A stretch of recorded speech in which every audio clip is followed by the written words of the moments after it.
Walt Disney. I would like to welcome all of you to the Park Streamers Hangout tonight. Bob, Danny, and Cordy are dear friends, and I know they have an amazing podcast for you. So thanks for joining us tonight, and enjoy the show. Well, good evening, everyone, and welcome to another Park Streamers Hangout. We have a awesome show for you guys tonight, and we are excited to present to you a bunch of great guests and some great topics to talk about tonight. But before we get started, we have our wonderful Cordy in California down below here. So, Cordy, how are you doing this evening? I am doing well, thank you. Very good. And Cordy, can you tell us where we can find you? Yes, you can find me on YouTube, Instagram, TikTok, and Twitch. Cordy in California. She's all 1, 2, 3, 4. Make sure I hit them all. Very good. And Theme Park Casual's with us today. Theme Park Casual, how are you tonight, sir? I am doing fantastic. It's great to be here. I'm looking forward to the show. And I'll go ahead and let you guys know where you can find me. You can find me on YouTube, X, and Instagram, all of them at Theme Park Casual. Very good. Obviously, you can catch me, BarryPlays28, on YouTube, TikTok, X, Facebook, Instagram, and that's good enough for now. Right. But we do have, I know I have to do the same thing, Cordy. I'm like, oh, I'm listening off there. Anyhow, welcome in, everyone. We're excited to have you here tonight with us, and thank you for joining us. We do have some special guests with us tonight, and we're going to go ahead and bring them in and let them introduce themselves. So, of course, everyone is familiar with our good friend Adventures in the Park. Steve, how are you doing tonight? I'm doing good. How's everybody doing? Great. So, Steve, where can we find you? YouTube Adventures in the Park, Instagram Adventures in the Park, and Twitch. That's only for Fortnite. Which we will be talking about tonight. So I'm looking forward to that. Thanks. All right. And also joining us tonight, we have MainStreetCowgirl. Katie, how are you? I'm well. How are you guys doing tonight? Very good. Well, thank you for joining us tonight. Where can we find you, Katie? TikTok, Instagram, and YouTube. Very good. At MainStreetCowgirl, correct? Yes, sir. Very good. And last but not least, we have another great streamer, and that is Jimmy Good. Jimmy Good, how are you? I'm doing just fine. Thank you so much for having me. Yeah, you're welcome. And where can we find you? You can find me at Jimmy Good YT. I think it is on YouTube, but just type in Jimmy Good there. Instagram, TikTok, Twitch, even. I'm everywhere, like Cordy, kind of. You know, you'll find us everywhere together. No, just kidding. Oh, yeah, exactly. That's awesome. Well, we're excited to have all of you with us tonight. This is great because we've had guests on before, but this is the first time I think we've had 3 guests with us. So we're excited to talk about all the great things we have to go over tonight. Obviously, the first thing that we're going to talk about is the Disneyland After Dark Star Wars Night.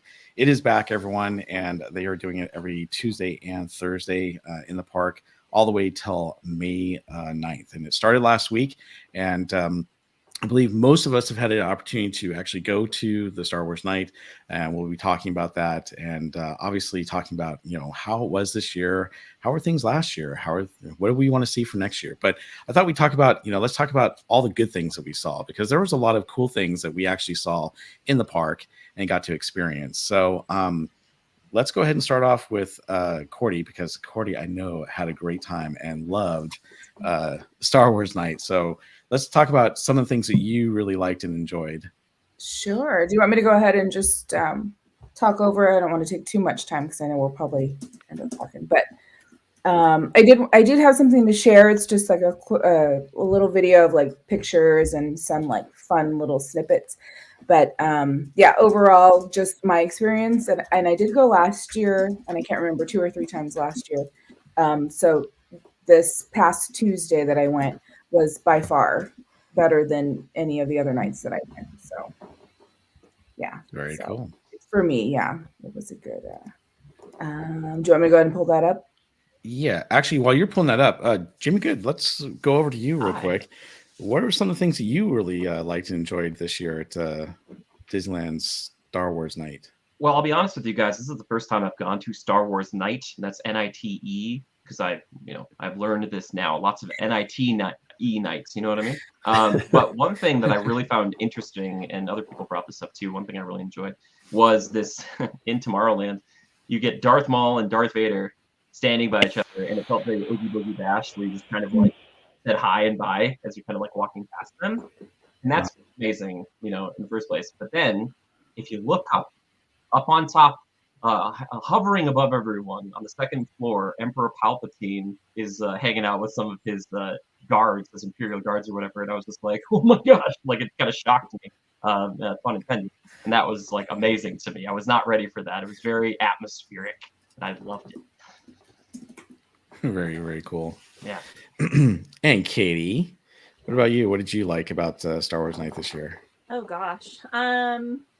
Honestly, okay, some people may not have liked this, but I liked the fact that a lot of the character interactions were walkthroughs because the lines moved so much faster. Yeah. In years past, it's been a lot more one-on-one interaction, and the lines move so slow. Oftentimes, you won't even get to meet certain characters because your night is spent waiting in lines. And this year, they had primarily walkthroughs. There were only, I think, 1 or 2 actual interactions that you had to wait in line and do like a one-on-one. The rest were walkthroughs or characters wandering around out in Batu. So I appreciated that a lot because you were able to actually see so much more than you were in years past.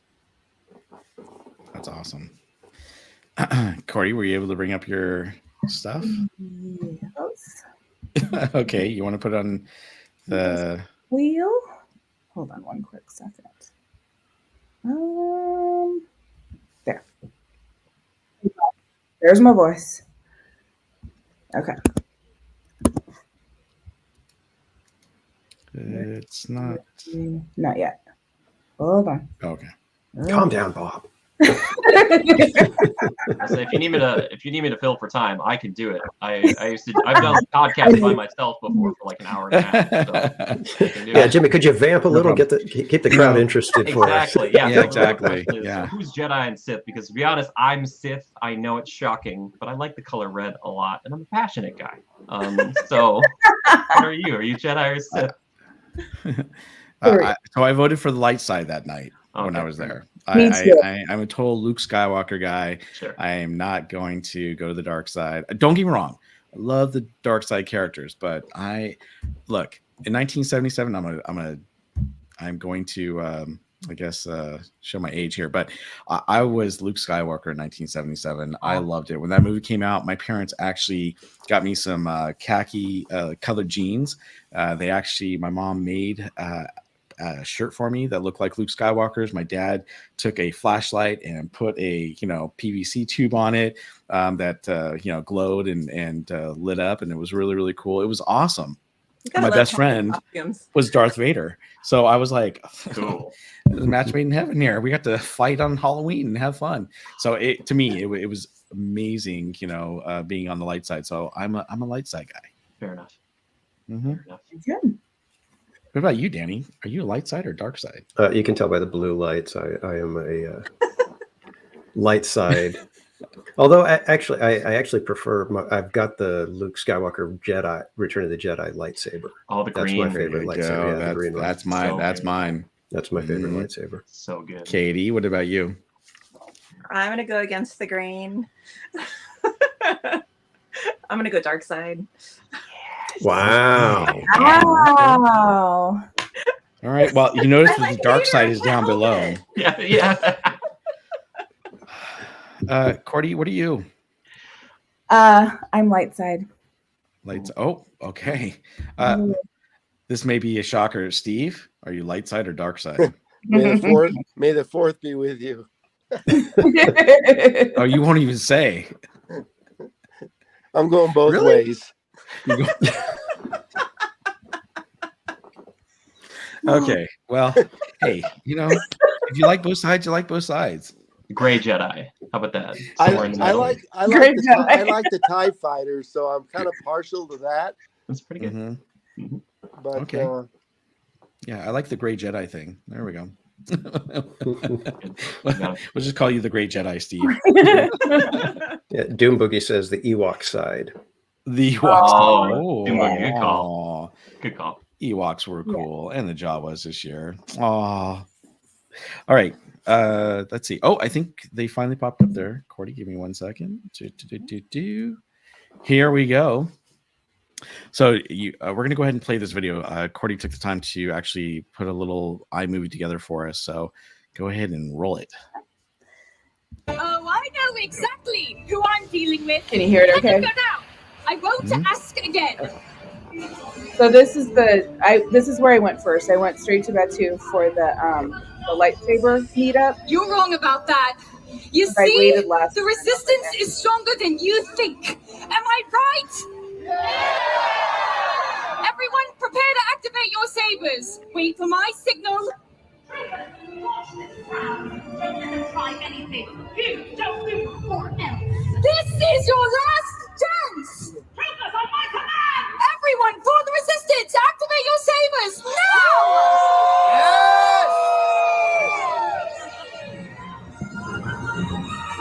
Now go back to Kylo Ren and tell him that we will never give up. Well done, everyone. Deactivate your sabers. So hopefully it's not playing like I see it. But yeah, so that was the lightsaber meetup, which was great. I think. Go ahead. No, go ahead. I was gonna say just the energy, right? Like starting the night off was for me, it was really nice to start it off there with all of that good energy. I was like right in the middle of everything, but so that I just thought that was awesome, and everybody was really excited and into that moment. And then, of course, this was like one of the highlights for me was seeing C-3PO, because last year it was really tough. They had him in and out of that little area, and it wasn't here. I think maybe they had him over here too, but they had him kind of across the way. And then I think Leia showed up. It was I don't know. Last year was a little off for me, anyways. But what was nice, like Katie was saying, that I got to do the. We were just walking up, so I got to take a picture. My face is all red here, but yeah, we got to take a picture with C-3PO, right? It was really easy. And then, there were little breaks, which seeing him walk, I'm like, oh, that's what I would imagine. Love you, CCPO. Take care, everyone. We'll see you in a little bit, all right? And then this was the one food I tried. So I opted. I was like, there were too many things to do. So I tried the, I forget what this was called, like something flux on something. But anyways, it was crab claws. Oh, I've got that. Hold on. I've got the menu right here, everyone. Is that what it is? It was, where the heck is that? There's only like 10,000 things on this item menu. Yeah, I have it was the what was it called? No, it is the Sprox. Wait, I think what it's is that? Sprox. So maybe. It was Lox it was fritter a pop? slip. Yeah. There you go. Lox fritter Lox pop. Which it was I really knew that. good. It was really, really good. So, and I heard, I forget who told me, it was probably Christina. She said they were having issues with the fritters or something, like that they were supposed to be bigger, and they were like deflating or something. So they gave everybody that night at least 3 crab claws. And I was like, yes. Nice. Well, nobody likes a floppy fritter, so Exactly, right? Or a small one. The fritter was but the crab was really good. So that was a plus. I wanted to get that macaroni hot pot. I don't know. And then, but this was one of the meet and greets. The line was like, they had switched a couple of switchbacks going, but it went all the way down the stretch of like Hungry Bear.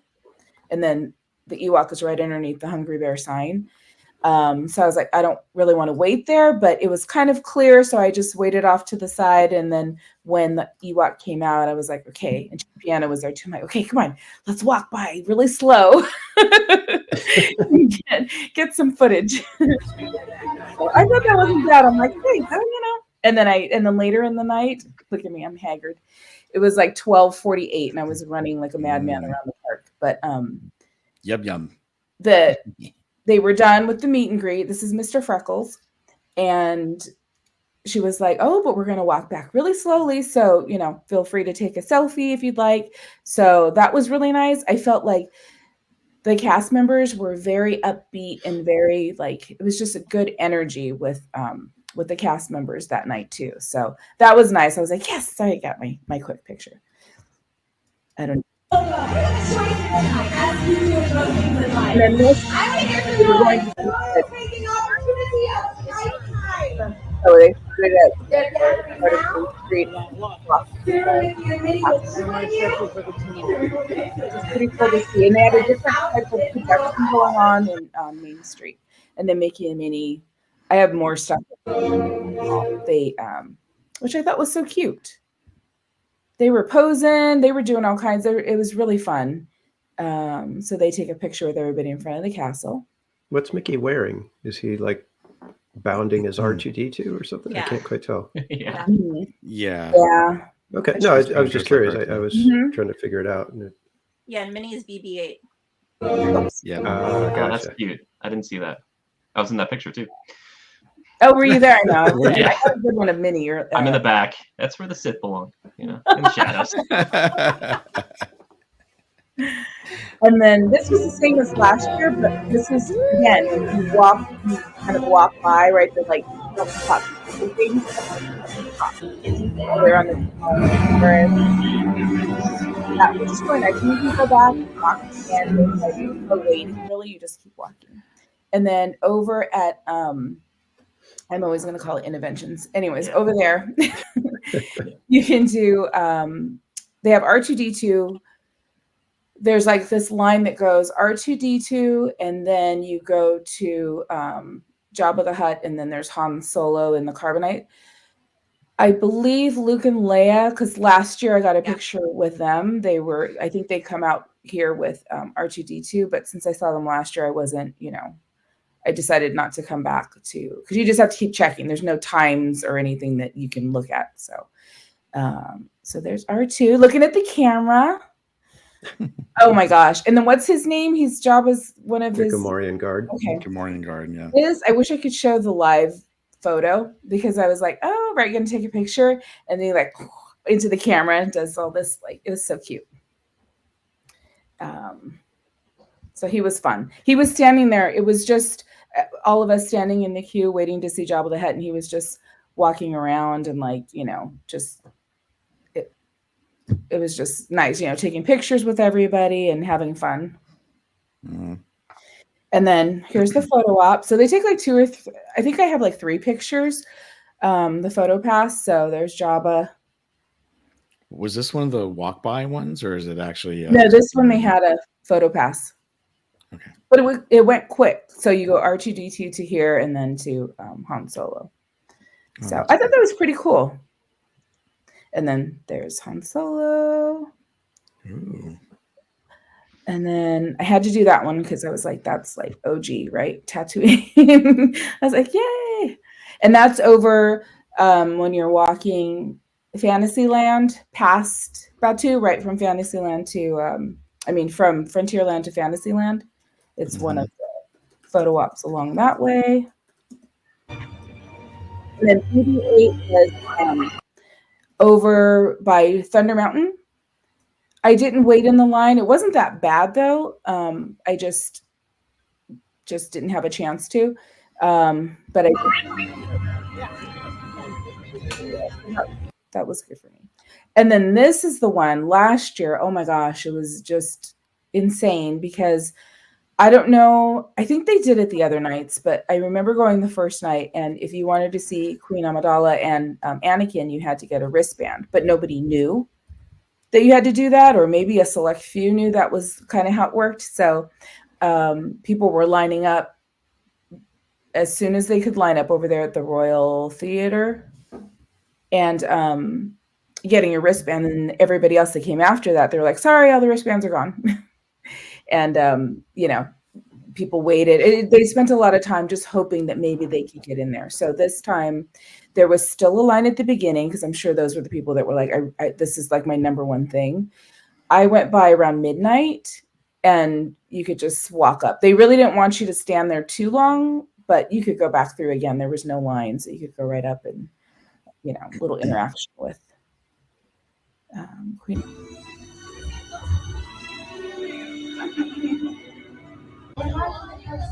And everyone says Anakin from last year.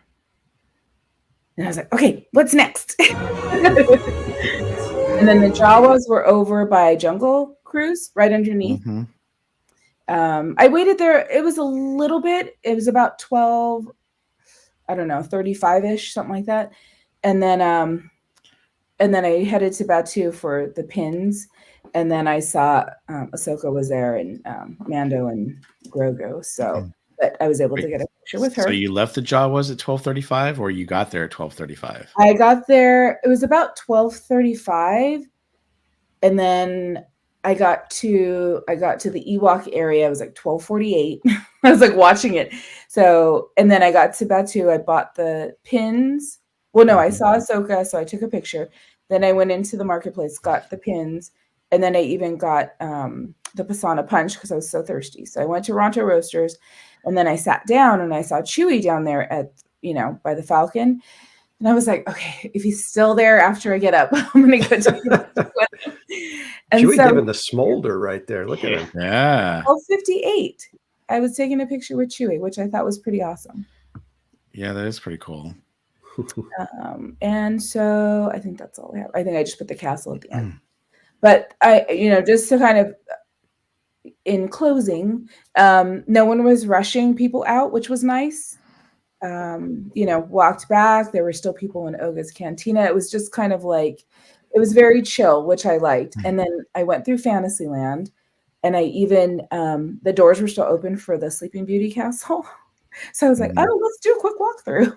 So we went, did that, and then I sat by the castle until 1:30, and then they do at 12:30. They came up and said, "All right, last photos," and so that was kind of nice. I like that. I didn't feel a lot of pressure. Well, that's good. And it seemed like you got a lot of character interactions, which is great. You went and got, I can't even talk here. You went to see a lot of characters. You got through the lines pretty quickly, it seemed like. So that's awesome. And Katie, were you able to do the same thing and see some of the characters, or as many characters as you wanted to? We didn't wait in the lines because, like I said, I'm going back again in May, so I wasn't too worried about doing the ones that are character interactions. I did the walkthroughs, but I didn't wait in the lines for the interactions. Gotcha. So the walkthroughs we did a lot of. In fact, like Amidala, we did I think 3 or 4 times. Oh wow. There was no line, so we were just like, let's go through again. Oh. And it was really funny. We had a lot of interactions there. And then we did see Luke and Leia. They were with R2D2 when we were over there. So yeah, a lot of character walkthrough interactions. So Gotcha. What about you, Jimmy? Were you able to do the character interactions, or did you try to do them? You know what? I looked at a few of them and I was terrified. Not at the characters, but at the lines. And I was like, uh-oh. So I kind of did what Cordy was doing a little bit. I did go through the Darth Vader, Darth Maul thing twice. I'll say that much because it was just so fast. And it was like 5 minutes, even though it was a super long line.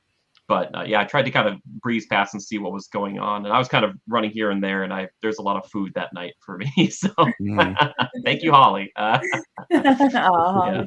Oh, very cool. Yeah. So I know that Cordy and Main Street Cowgirl went on Tuesday night. Did you go Tuesday night as well, Jimmy, or did you go Thursday? Okay. Yeah. And it's funny because you guys, I don't know if Main Street Cowgirl, where you were at the beginning of the night. Were you at Main Street itself for the beginning? The beginning of the night, we were over at Galactic Grill because we had some food orders that we picked up at 8. Yeah. And then we did the March of the First Order right after. So I was at that, and people probably all know about this, but like right in front of the partner statue, like while they kicked off the night, they have like a DJ out there, and they did this whole like the lights go up and all this stuff, and they started playing like Star Wars music that's like remixed, and it was so kind of funny because like there's everybody's staring at this guy who's like remixing the Imperial March, and like no one's dancing. So I'm like trying to stream this and like vlog it simultaneously. So I'm like out there and I'm like, woo, Like I was like, come on, guys, this is great. But yeah, I was like, this is so weird to hear that music on like Main Street, where you used to just like the old timey stuff. It's just like, okay, now it's a rave. It's pretty cool. We're gonna come back to the DJ. So I went on Thursday night. You guys went on Tuesday night, and the one thing I noticed, because I was watching most of the streams and trying to catch as many as I could, so I could hit the like button and whatnot, but also to see what was happening because I was going on Thursday, and it didn't seem to be as busy on Tuesday night as it was on Thursday night. Thursday night was really, really busy for me, and I was kind of like, "Oh, it's definitely busier tonight." It wasn't sold out still.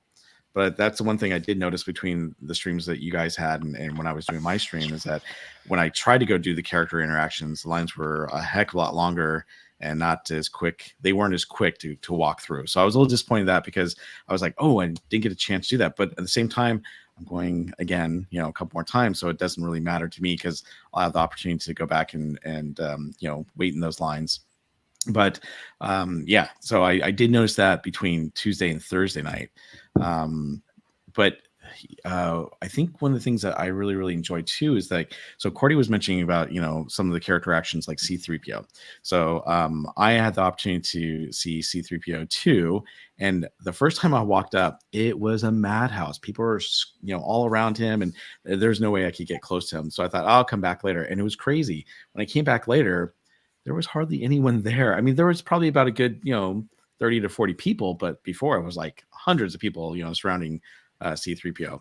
And so it was really cool because everyone was very respectful and kind of took their time, took their photos real quick, and then moved on. And I was able to get up there, like within 5 minutes of walking up to him, I was up there, got my photo with him, and put it on Instagram, and it was awesome. And I really, really enjoyed it. The funny thing was, I was doing my stream, and I'm trying to do the selfie. I'm like this, and I look, and then after I was done taking the photo, I realized I was looking at the streaming camera and not my camera photo. So I'm looking one way, and C-3PO is looking the other way. I'm like, well, hey, it's a story. All right. So, but that was really, really cool. And I did enjoy seeing the characters in Galaxy's Edge. I mean, while many of them we've seen before, and we didn't see the PDX droids out there, I thought it was cool because I got really close to all the characters, most of them.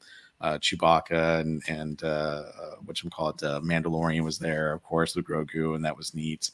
And so I really like the fact that they really tried to interact with everyone, and that was great.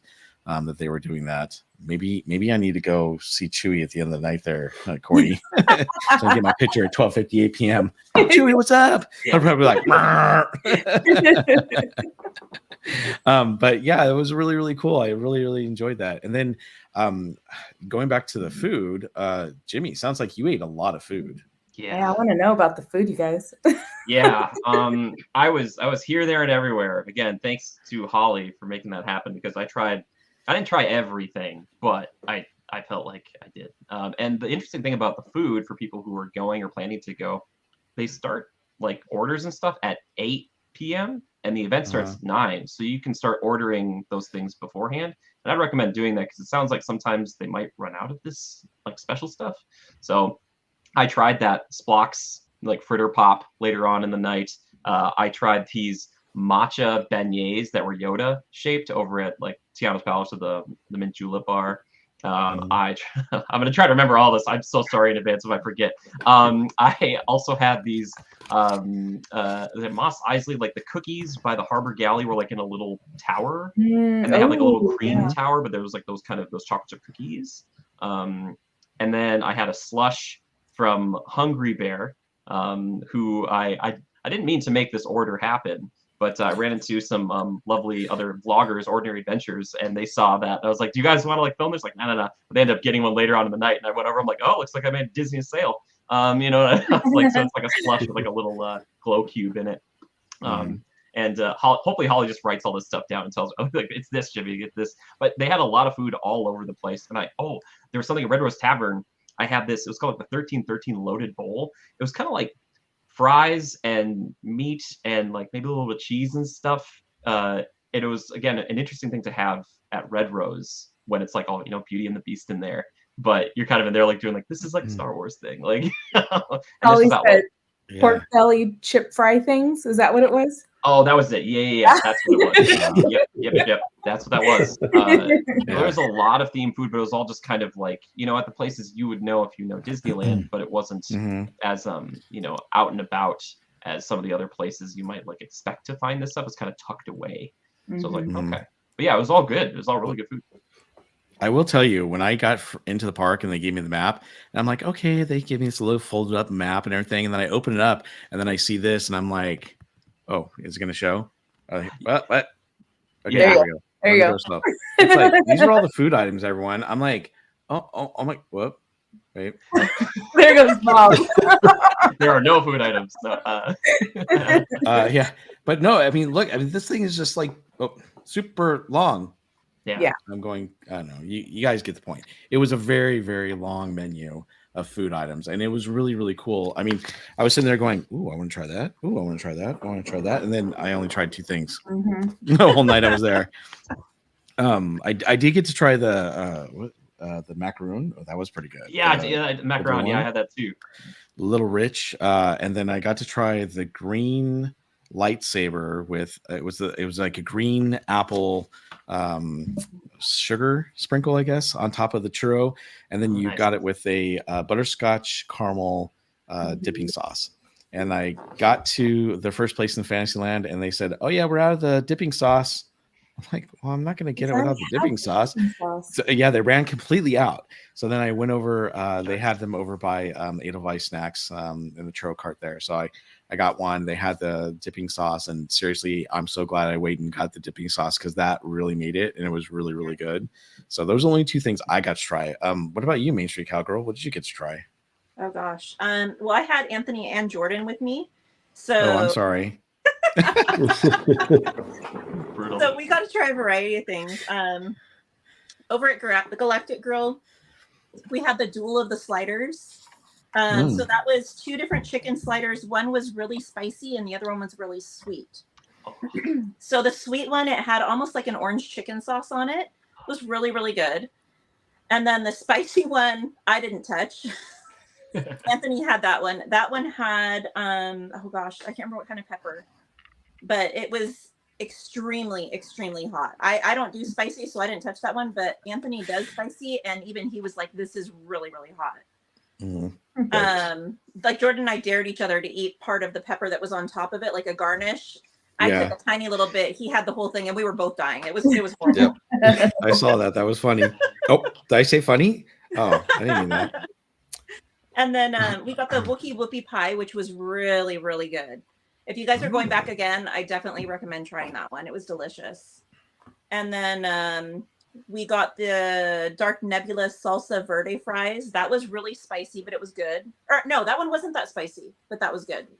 I'm getting that one confused with the other one. And then we also got the 1313 fries or bowl or whatever from over at Red Rose. That one was delicious as well. You know what? I'm going to have to try that because when I looked at it, I'm like, that picture, I'm like, I love the name, but that doesn't look that great. So I decided not to try it. But now I'm like intrigued. Maybe I need to do honestly, the fries over at Galactic Grill, we all liked much better than the ones at Red Rose.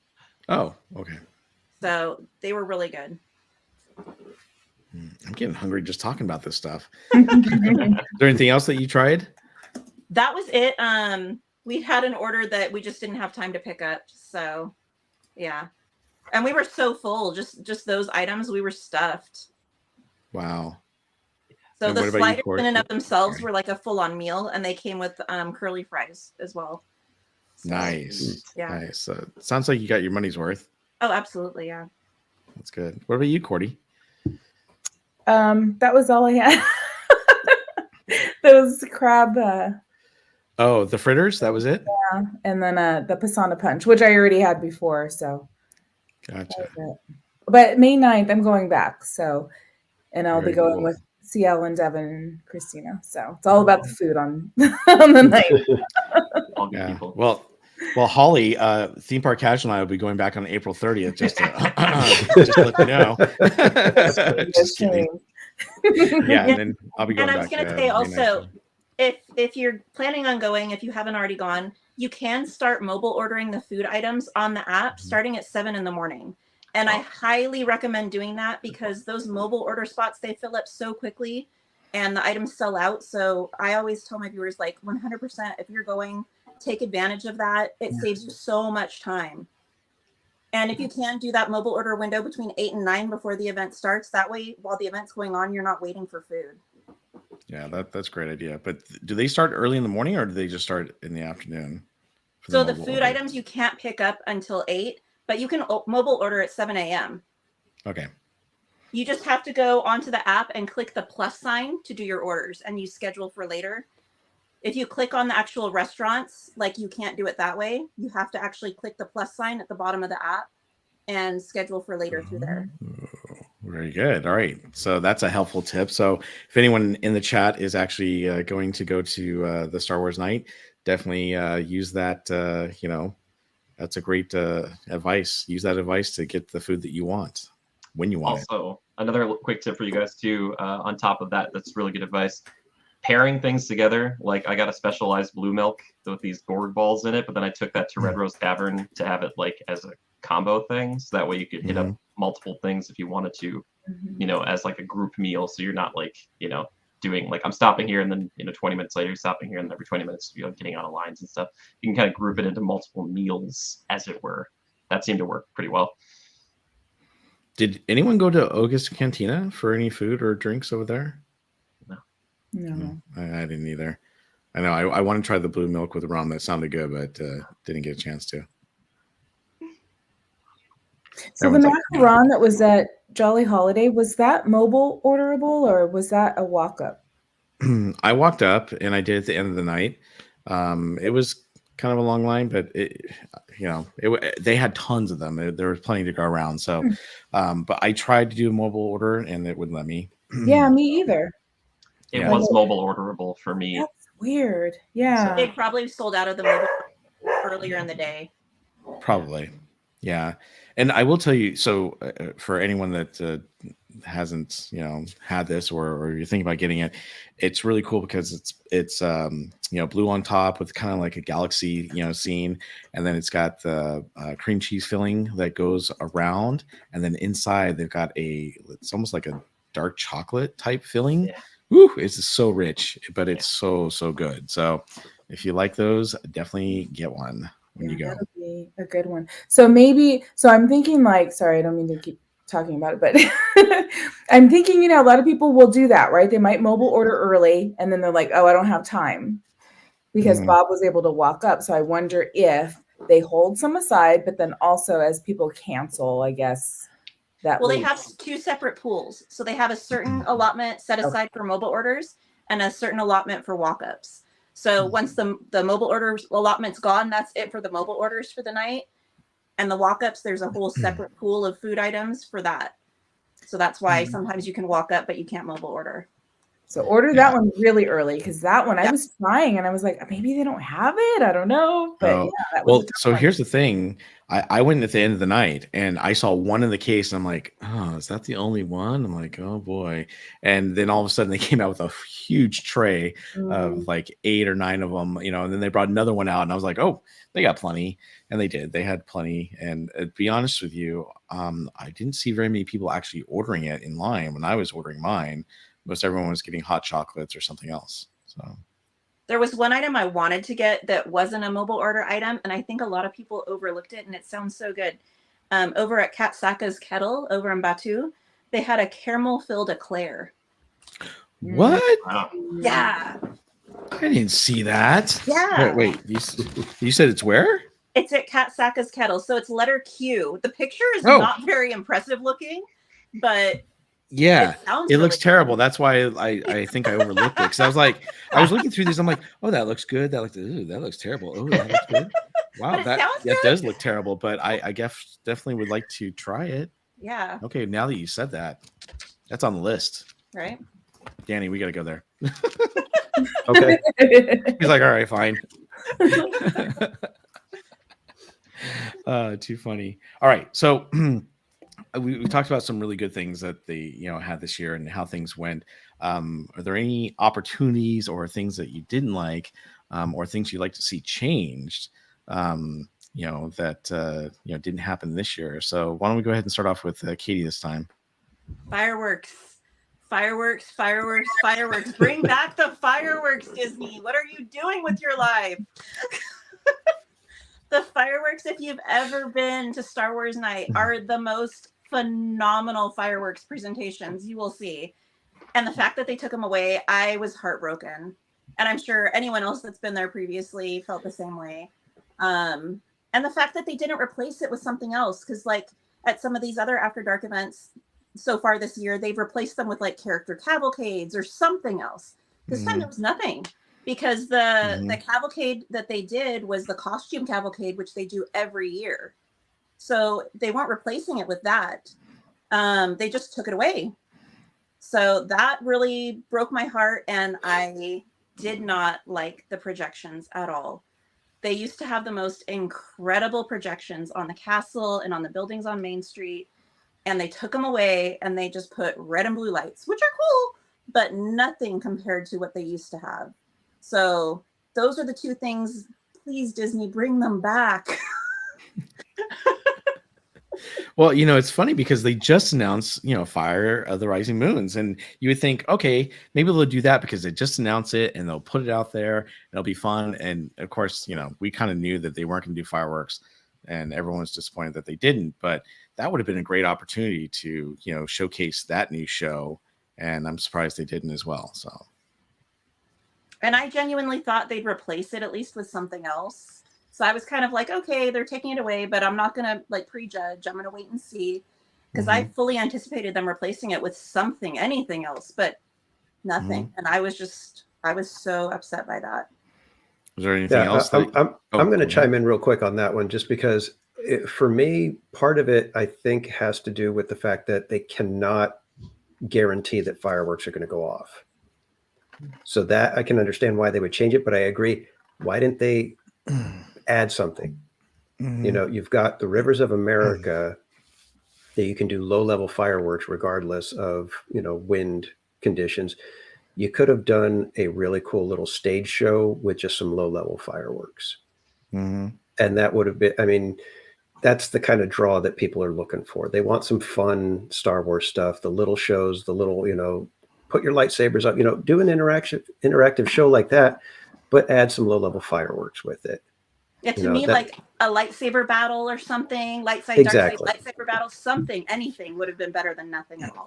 Yeah, at that point, they've got the technology. Have an interactive thing where during the show, you get on your phone and you're hitting, light side or dark side, and you're going to help determine which side wins for this night, and do stuff like that. It's not that difficult, but it seems like they just don't want to try sometimes, and it's really disappointing because the amount they're charging, to take away fireworks, like you said, everybody's always said that those are among the best fireworks shows. Yeah. So to take it away, you're really, I personally, I think that could be the reason that they haven't sold out every night this year. Well, and they went from having 2 or 3 nights to what, like a dozen now? It's ridiculous how many they brought. It's a lot. Yeah. Well, going back to the fireworks thing, even if they didn't do fireworks, how about some projections on the castle or around Rivers of America, like they do for Mickey's Mixed Magic and the fireworks show? If they can't do fireworks, they still do the projections. That would be great. Something like that would be really amazing, and people still would love it, I think. So yeah, that's a missed opportunity. I definitely agree. And I wish the fireworks, would come back, but we'll see. You guys have inspired me. I have an idea thanks to Theme Park Casual. Here's what we do. All right, so modal nodes are going through on the Rivers of America on the raft. They're the Cantina band, right? They go through all the time. It's really nice. But besides that, Rivers of America, that's kind of all they were doing there. What if 2 or 3 times a night it's a light and dark side fight, lightsaber fight, out where Fantasmic is. But it's something strange. It's like Anakin versus Darth Maul. And you have to have like the light side on one side and the dark side on the other, as far as like guests are going too. And then, like you're saying, they vote in, and then whoever wins, it's that color fireworks, and they've choreographed the victor in that moment, and the other one gets taken out or falls through the stage. So something like that. I think you do that 2 or 3 times a night, and different, like it's Darth Vader versus like Obi-Wan Kenobi or something like that, like a younger Obi-Wan, just like a big celebration of it all. That would be so cool. Well, I agree with you because, they do that whole voting thing. And I thought, oh, that's kind of cool. And I walked up and I scanned it and I got Luke Skywalker because I chose the light side. And I'm like, that's it? Are they tallying this? Anybody do anything with this? What's going on? Oh, we're just voting. Oh, that's it? what I was wondering. All right. That was my It's like, so yeah, I agree with you, Jimmy. If you could do something like that where they actually did something with the actual votes, then it would be like, hey, everyone voted tonight and this is who won and this is what we're going to do. Whether it's a fight or not, I mean, that would be something really cool, something interactive to go with the guests. Ooh, I like that. Okay, so Jimmy, is there anything that you disliked or would like to see changed or were disappointed in? I'm glad you brought it up because I usually like to lead with very positive thoughts, but Mr. Toad was a Cordy, walk-on. next to you. I'm kidding. Mr. Toad was a walk-on, yet no Star Wars theming. I'm in the ride, and I'm like, guys, I want the Imperial March blasting in here. I want every ride to have blue and red strobes and Imperial March and John Williams music the whole time. At the end, you could go to Mustafar. Yeah, exactly, right? And think of approaching the Wicked Queen in Snow White's Enchanted Wish with like the Emperor's music playing. It'd be perfect. It's perfect. And it wouldn't take that much, I don't think. I'm just saying. No, but on a more serious note, I thought something that was interesting, and I know we kind of talked about it earlier. The DJ stuff in the beginning was cool, but when I came back right before the cavalcade to wait for it, they were kind of playing like top 40 hits from like a while ago. And it was just, and it was kind of interesting because I was like, I never thought I'd hear this music blared on Main Street USA, and like at Star Wars Nite, and I'm like, huh. And it's not bad music necessarily. It just felt kind of, I was like, huh, okay, all right. So I don't know. Did you have a feeling about that, sir? No, not at all. I'll bring it up in a bit. Okay. When we get back to me. Okay, fair enough. But yeah. Well, I do want to touch on something though. Now that Jimmy Good brought this up, part of what people used to love about Star Wars weekends in Walt Disney World was the schlock. They would do the send up, the little mashups, the weird, fun, crazy stuff.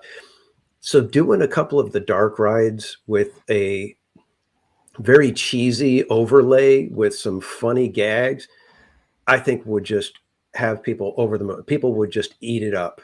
Yeah. And I think that's a perfect opportunity to do something like that. Just take a couple of the dark rides, literally like throw like a hood over, a little cloak with a hood over the characters.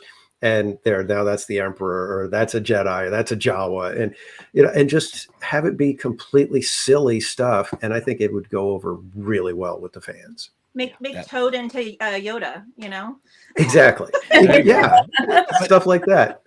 That's a great idea because here's the thing, as everyone knows, when you go to these after dark events, no one really rides the rides. I mean, people do, but you can get on them so easily. Well, how about drawing some of the people away from some of those lines to stand in line with the characters to bring them to the rides? That's something that they would definitely be able to do. Picture Snow White at the beginning. She's dressed like Princess Leia, and all the dwarfs are turned into Ewoks, and you're hearing Yub Nub as you go through it. That would be awesome. But that's what, do you guys see what everybody would eat that up? It would be hilarious and fun, and everybody would just get off there smiling and laughing. Snow White with a lightsaber. I love it. And like I said, it doesn't even have to be well done. It could be absolute cheeseball, cosplay, third grader cosplay style. It could just be really bad. Go to Spirit Halloween, get the costumes, throw them on the characters, and go for it. I mean, shoot, on Pirates, you could have the entire darn cast of the movies. Yeah. Yeah. Look at what Brian Sevilla says. It says, the Sub Lagoon needs Gungans. Oh my god. Yes. Oh, it's so funny. Oh, too funny. Oh, geez. Okay. Jimmy, anything else? I think that's pretty much everything. It was my first time there, so it's hard to have as much point of comparison like some of you guys do. So I was really happy to be there, So to see an Emperor Palpatine, I was thinking originally, like, is this going to be a meet and greet? And what is it like to walk up to like the Emperor and be like, "Hello, sir. How are you doing today?" So they did that pretty well for what it was. So yeah, that's all I've got. Nice. Cordy, what would you? Is there anything you didn't like or would like to change, or? I missed the fireworks. I mean, I was just trying to look at the positive sides of like, we didn't have fireworks, so it gave me more time to run around. I mean, I was just trying to do the, play this devil's advocate, but like, okay, I'll balance it out. But I think, you know, what you were saying, theme park casual, that would be awesome. I would love that. And Jimmy Good, right? Like just play it up a little more in the park. But then I think about, like, I was at the front of the park and they were like teams of people just trying to get out those backgrounds, you know, for the photo ops that didn't even have characters. They were just these backgrounds that were going to sit at the front. And they're just like, you know, feverishly working to try and bring out just that. Right. So that's where, I mean, could they do it? Yes. They'd have to, of course, right, have more staff and everything else. But yeah, I don't know. I just thought it was an improvement over last year personally. So I was happy with my night anyways. But I think, not to talk about another night, but the Disney Channel night was still like the energy there and all of the activities going on everywhere was pretty awesome. So maybe a little bit of that, right? A little more of that going on, because Small World, nothing was going on over there. There was no reason to go over there except to go get your patch all the way at Mickey's house. Yeah, I did. That was what I did at the end of the night, Cordy. While you're taking pictures with Huey, I was in Mickey's house at 12:30 a.m. and I was thinking, like, how did I get to this point, like, in my life, that I'm walking through an empty Mickey Mouse house to not see Mickey? And I like walked in, all these cast members. I'm like, hi. And they're like, where's your key? And I'm like, yeah, here it is. Thank you. I'm like, okay. Well, so Cordy, you brought it up. You thought it was better than last year. So what were some of the things that made it so much better for you this year than it was last year? It just, I felt like I didn't get to do anything last year. Like the lines were just so long, and the first night, I don't even think I got any pictures with characters. I just kind of walked around. I'm like, okay, what do I do? Oh, this is too long. That's too long. I think it was the second or third night I went, but it was like I was racing around trying to do it. Like I just kept looping through interventions to try and get Luke and Leia. So I think that's what I really enjoyed was, like Katie mentioned earlier, like being able to do the walkthroughs. I love, because you're like, if you know, just practice your selfies. You'll know, right? So you can get the good shot when you get up there. But I prefer that. I don't really want to talk to anybody. I just want to take my picture with them. Very good. So let's see. How much more time do we have? Oh, kidding. Let's talk about my things. So I only have a few things. I'm just joking. For me, you know, I didn't get a chance to go last year. It was completely sold out, and I wasn't able to get a ticket. But I had been, you know, a previous year, and so I kind of knew what to expect. But obviously, I loved watching, you know, your guys' streams because it gave me the opportunity to see what I want to do. And I actually, within the first hour, I had gone and gotten the patch real quick, and that was great. And I was able to get in really fast. It wasn't a very long line, you know, quick in and out, so that was nice. Obviously, I didn't get to see the characters walking around. That was great, but if the characters weren't walking around, the lines were so long. Within the first 30 minutes, I walked over to where the Ewoks were. I think it was the first 30 minutes, and the line was super long. I mean, it went all the way back to Rise of Resistance and went back and forth. And I was like, no, I think not. And, you know, they just had the one Ewok, and I was like, okay, I'll pass on the Ewok thing, but maybe I'll try the Jawa one a little bit later. So I didn't get a chance to do that. The Jawas, I showed up. Now, the reason why I was asking you earlier, you know, what time did you show up for the Jawas, or what time did you leave? Because I showed up, I think it was right just before 12:30, around 12:30 at night, and they closed the line already and said, sorry, no one. And I was like, really? I'm like, geez. And the line wasn't super long, but you could tell it was, you know, definitely a little long. I did notice though, because, you know, I was watching the Ewok one as well as the Jawas, how long it was taking for them to take photos. And it seemed like people were taking their sweet time and, oh, can we get this pose? Can we get this pose? And they were obviously accommodating the guests. But I was kind of like, hey, take your quick photos and move on, you know, it's, you know, so other people can take photos. And even the Jawas, they were taking their time there. So I moved on, didn't get to do that. I did try to go see Captain Phasma, And as I was walking by, and I was like, "Oh, what time is she coming out?" And I realized she was coming out in 5 minutes. And so, as my viewers will know, and this is one of my nitpicky things, it's something that can really be controlled, is that I was standing there waiting for Captain Phasma to come out, and all of a sudden I get a message from YouTube saying that they're shutting down my channel for copyright music because I was playing the music on my channel. So I was like, "Oh, that's terrible." And within a minute, my channel was shut down. I had to get it back up, and I was able to get it back up. The problem is that there's nothing you can do about it. You're walking around and they're playing the music so loud. And I got to be honest with you, I don't care because I love hearing the music. I just obviously don't want my channel to get shut down. It did happen at the end of the night when I was saying good night to everyone. So I think I was saying something to Faith Keeper, and she'd give me a super chat, and I was saying thank you. And all of a sudden I'm like, a message from YouTube. And I'm like, I'm just going to set the video and edit. So I did it. Speaking of music, so I never got to see Captain Phasma, by the way. I had to hightail it the other way and restart my stream. Speaking of music, so the DJ that was playing the Star Wars music, it wasn't a whole lot of Star Wars music, actually. It was mostly like you said, Jimmy, it was like the top 40, right? So for me, while I like hearing Pitbull, I'm sorry, I'm not there to hear Pitbull on the Circle or Main Street or any other top 40 bands. Most of my copyrights that I got that night were from that area, and I was like, can we get like the Cantina remixed over here? Can we get DJ Captain Rex over here and do some of that? I wanted to hear more of that Star Wars music, and instead we got this top 40 to just he was just playing whatever he wanted at the end of the night.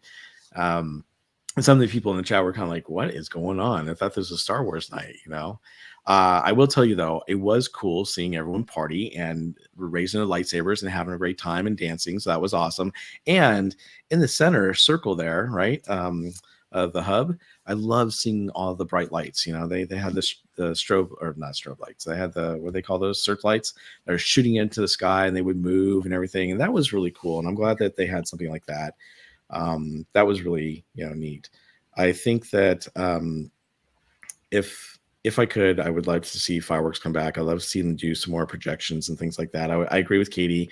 The red and blue side, it was cool, but it wasn't really that great. It was kind of like, oh hey, we put something up for you guys, and since I'm going back, I'm definitely going to try to obviously go through more of the character interactions, but it was so busy that night, and this is probably my number one complaint about all of the After Dark events. They're just not long enough.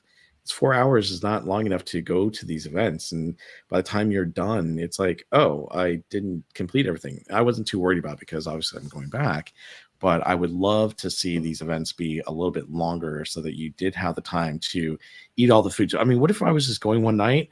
I would have been sorely disappointed because I didn't eat all the foods I wanted to. I didn't get to see all the characters I wanted to.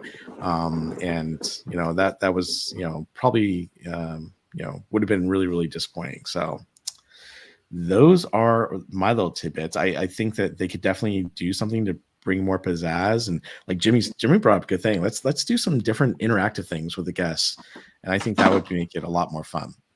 But speaking of guests, I'm going to leave this on a really good positive note, because one of the things that I love about Star Wars Night and the After Dark events themselves is that the guests like to dress up and they like to do fun things.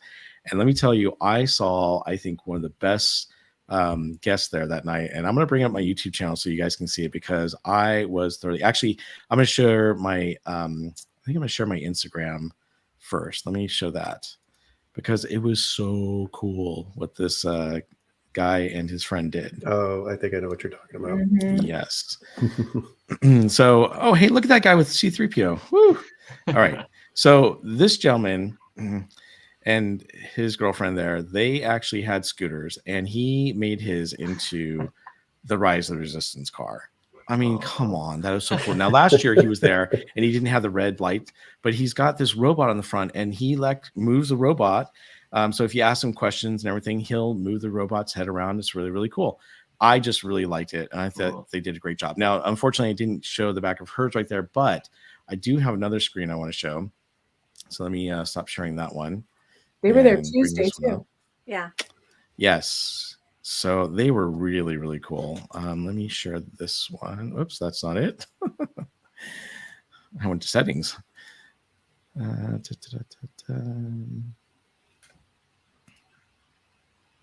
Okay, so this is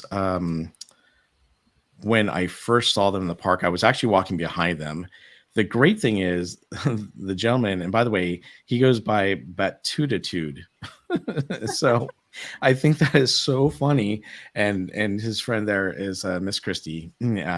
They really had a great night. He actually had a whole backstory to this whole thing, and he tells it right here. So this is when I first ran into them. I like it. Yeah. Look at the scooters. That is ingenious. I love it. Oh, your hats, ma'am. Oh, thank you. I do something to swim, ma'am. And that one too. I like your scooters though. You're welcome. Oh. Okay, I gotta look here. She had some hats fall off, so wait, can I show this? Because this is awesome. I love how you put this together to make it look like Rise of the Resistance. Yes, well, I actually stole it from a first order Star Destroyer. Oh, you did? Yeah. Oh, nice.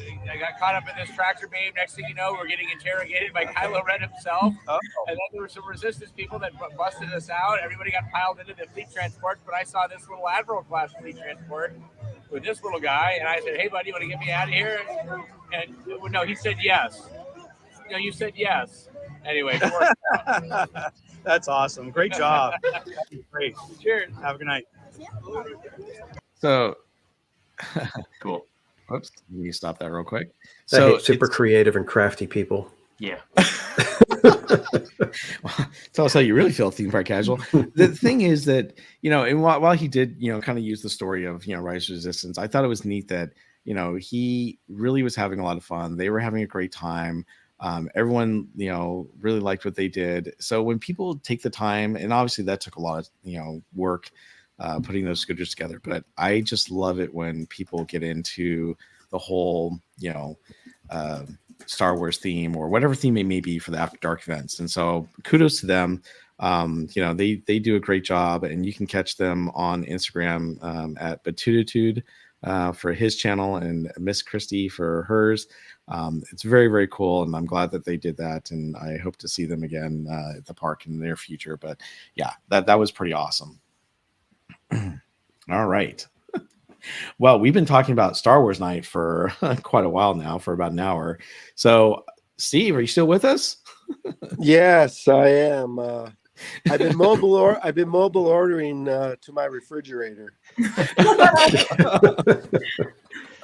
Oh, that's great. So roll it, Bob. Roll the video. Okay, so we're going to talk about Star Wars going to Fortnite, and this is the teaser that we're going to be playing for all of you right now. So let me bring it up so you can see it real quick. Give me just one moment. Let me make sure I've got the right one here. Oh, there we go. Disney is doing a collaboration with Epic Games, as they do usually every year. And May the 3rd, that's not May the 4th, May the 3rd, it's going to go live. Yep. And then here's a teaser trailer for it.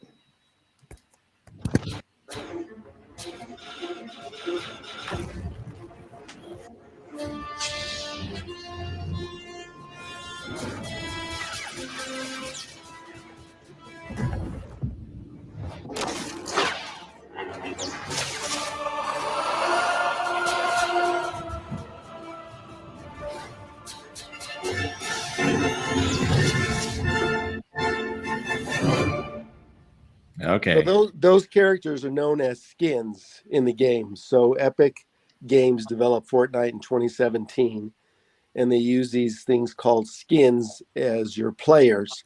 So they will be coming on May the 3rd, and then there's a big hoop-de-doo on May the 4th. I'll be playing Fortnite for probably 12 to 15 hours on May the 4th, Saturday, to trying to rank up.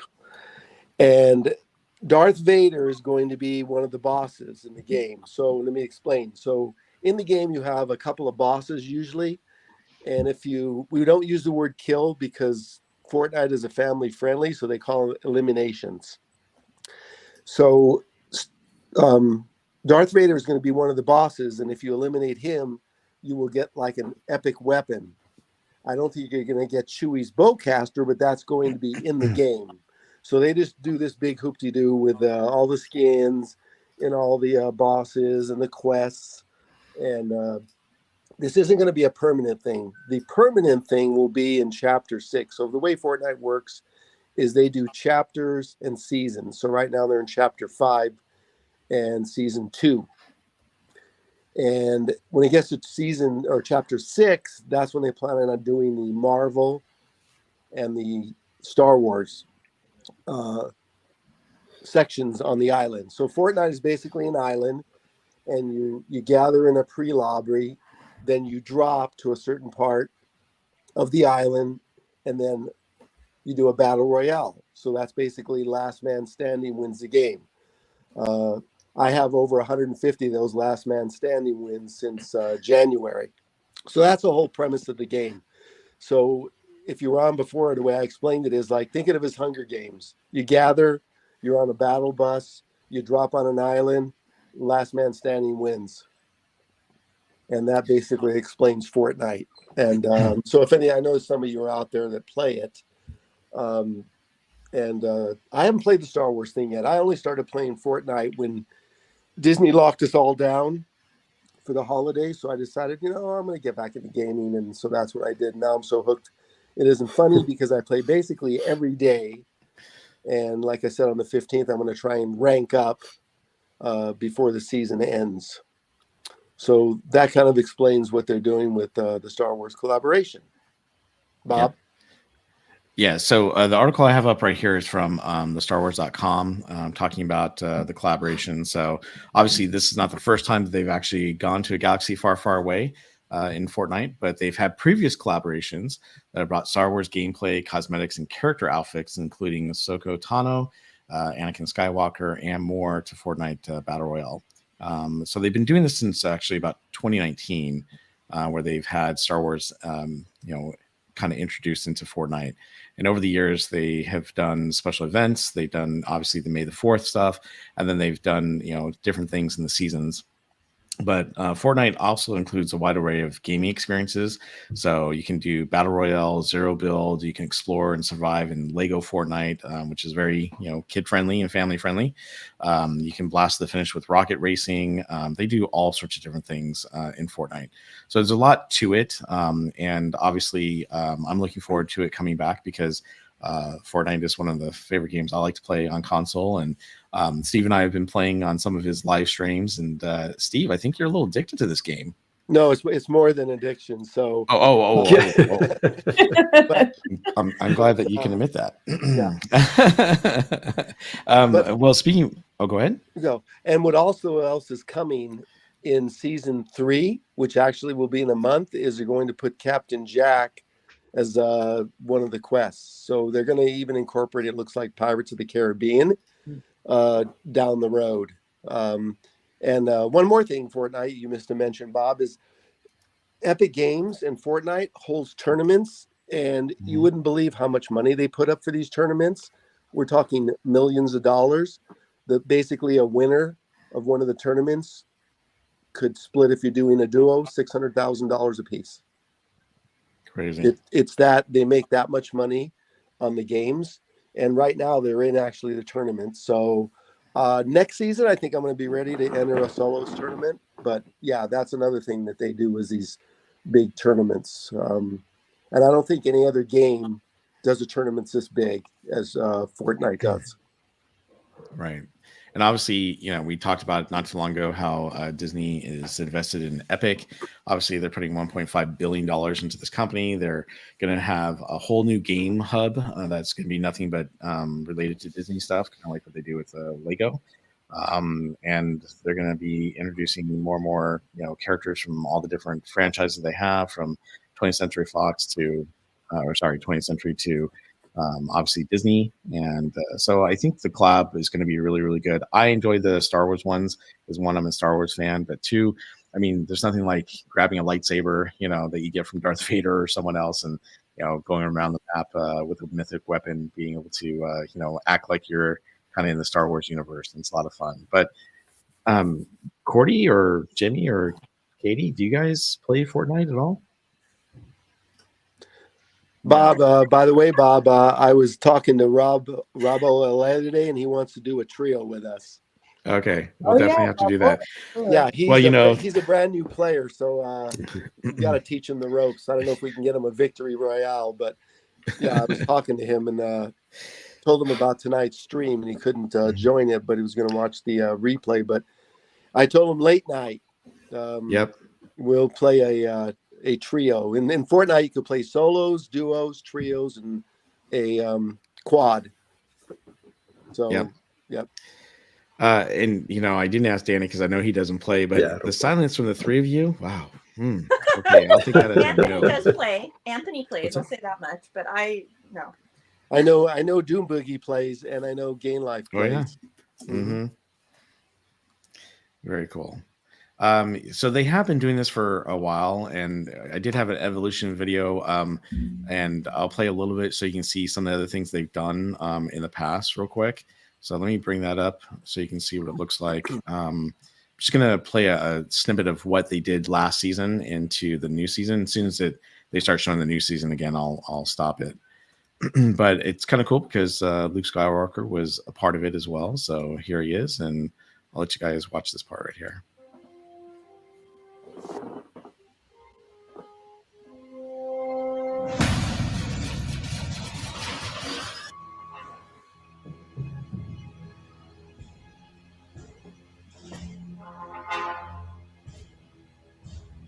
Now those are players like Bob and me that are using these skins. They're not walking around by themselves. You're actually the player.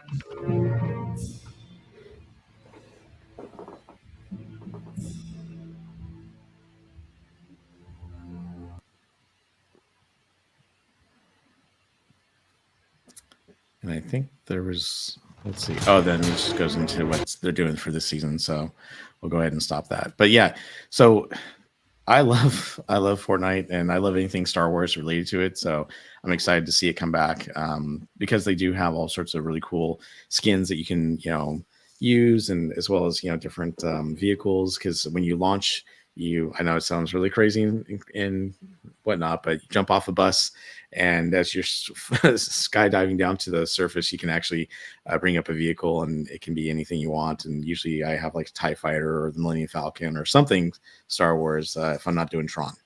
So and if you think pretty cool. If you think going to Disney is expensive, wait till you try buying those skins that are addicting. So Fortnite is a free-to-play game, but if you want to, buy the skins, you can. And so a lot of people tend to do that. All right. So Zomembies she also plays. So just, I was like, you should join the group. So Zomembies. Oh, Zomembies plays bring your too. skins and get in the game. And by the way, we didn't say this earlier, so my apologies, but Brian had done a super chat earlier, so thank you, Brian, for doing that. And I believe that went to Cordy, so that was very nice of you. All right. No, that was on mine. Oh, yours? Right. Oh, never mind. Yeah, and that was when we were talking about the stuff that they could do. That's actually kind of fun stuff. And he says when you walk in the park, the Dapper Dans and Figrin Dan and the modal nodes are both playing Star Wars songs. So gotcha. You could do plenty of fun stuff, and for whatever reason, it seems Disney takes it a little too serious right now. Yep. Yeah, that is for sure. So I think we'll move on to one of our last topics, and that is DisneylandForward. So they actually had their meeting last week with the Anaheim City Council to do a preliminary vote on whether or not they want to approve, DisneylandForward. And then, of course, if they said yes, then it goes on to a final vote in May. And then if that gets approved, then DisneylandForward will move forward. So did anyone have a chance to actually watch the live stream or a replay of the live stream at all? No, I did not watch the whole thing. I caught pieces of it, but that was it. Okay, I think I'm the only one that watched watching it live. And let me tell you, it was quite crazy because they started off talking about they only had a couple things on the agenda, mainly DisneylandForward was one of them. And when people got up to start talking about, what they wanted, it was funny. A lot of people were saying, well, we want affordable housing, and Disney, we shouldn't let Disney do this and stuff. And there's a lot of people that are like that, but then there's a lot of people that said, no, this is a great thing for our community, we should let them do it. Long story short, they had well over I think 100 people that got up and to speak on behalf of themselves, and then they actually went into the Disney group as well as the city group to talk about what they wanted to do and why they were trying to do it. And I thought it was really interesting because this meeting, the whole entire meeting, went on for 9 hours and 45 minutes. Let's just say I fell asleep and I went to bed. So I stopped the stream. I continued it the next morning to watch it, and it was pretty interesting to hear what everyone had to say. I think the city council, as well as the city of Anaheim and Disney, did a great job of getting all the information together that they needed to. It was interesting hearing from both sides. And the one point that I thought was interesting is there was most of the city council, including the mayor, were behind Disney on this one. There was a couple that got up and said, well, we know what they're planning on doing in the next 10 years, but we don't know what they're going to do after the next 10 years and what the after effects going to be like. So I can't really back this project. And so I thought that was interesting. Diaz, who's one of the city council members, got up, and I thought he probably had some of the best things to say. He was short, sweet, to the point. And he said, look, Disney's not asking for any extra money. They're not asking for any tax breaks. They are asking to redo the permits for their, for all their locations they have, so they can repurpose them for whatever they want. They are asking to purchase 3 different streets for about $40 million. They're also going to throw in another $10 million for, street infrastructure. They are putting, I think it was like $3.5 million each year into the affordable housing. And basically Disney was putting a lot of money. And then he said, hey, when they built downtown Disney, they gave us $11 million every year, more than what we were getting from them before. And this is going to be even more in the long run. So really, they're not, asking for anything other than, they're not asking for tax breaks, they're not asking for anything else. So this is a great opportunity for us to help out the city and at the same time help out Disney.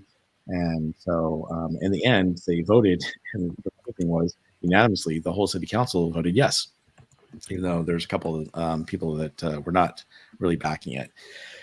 So that's the preliminary. If they do say yes to it in May, then obviously it looks like they will be going forward with, their plans for the next 10 years, which I think we're going to hear a lot of stuff coming up in the next, several months if they say yes. And I think they are going to say yes because obviously it was unanimous already. But, one of the things they were talking about is the whole Avatar experience. And it kind of makes me wonder, and I kind of want your guys' thought on this. I think that if they had said no, or they do say no to this, that the Avatar, thing would definitely be an experience, not so much a land. But if they say yes to this, then it could be a land itself, and we could see a lot more. But what are you guys' thoughts about what's going to happen after this next vote if they do say yes? Gosh, that's a lot. It's like, where do you start? You want me to repeat that again? Kidding. Yeah. Yeah, no, I think I'm excited. I don't know. I mean, I don't know where it's going to go, but it's exciting to hear, that we're going to grow and, because I love our little Disneyland. Like if it stayed this way forever, I would be fine too. But, I think there's some really great ideas that they have, and, in anything that'll help the city too. I think that's a big piece of it too. If they can give back to the city, that, that's what we need. So. And I think they were talking about that because one of the things I did bring up is that part of the road work that needed to be done, they need to do some of the sewers, and some of the sewer areas they need to work on are actually north of the resort towards the convention center and some of the residential areas, which have nothing to really do with Disney. And yet Disney was still going to put money into that infrastructure to help out with that, even though it didn't have anything to do with the resorts or whatnot. So I think that Disney is trying to help out. Obviously, I know that they want to move forward with DisneylandForward. That sounds funny, the way I said it. But I don't know. Katie, what do you think? I'm excited for the possibilities, but realistically, a lot of this we won't experience very much because we're looking like 20 years in the future. By the time the new parking structures are built, everything's rearranged, the roads, all of that, and the actual completion of the proposed park, we're looking probably 20 years down the road, realistically.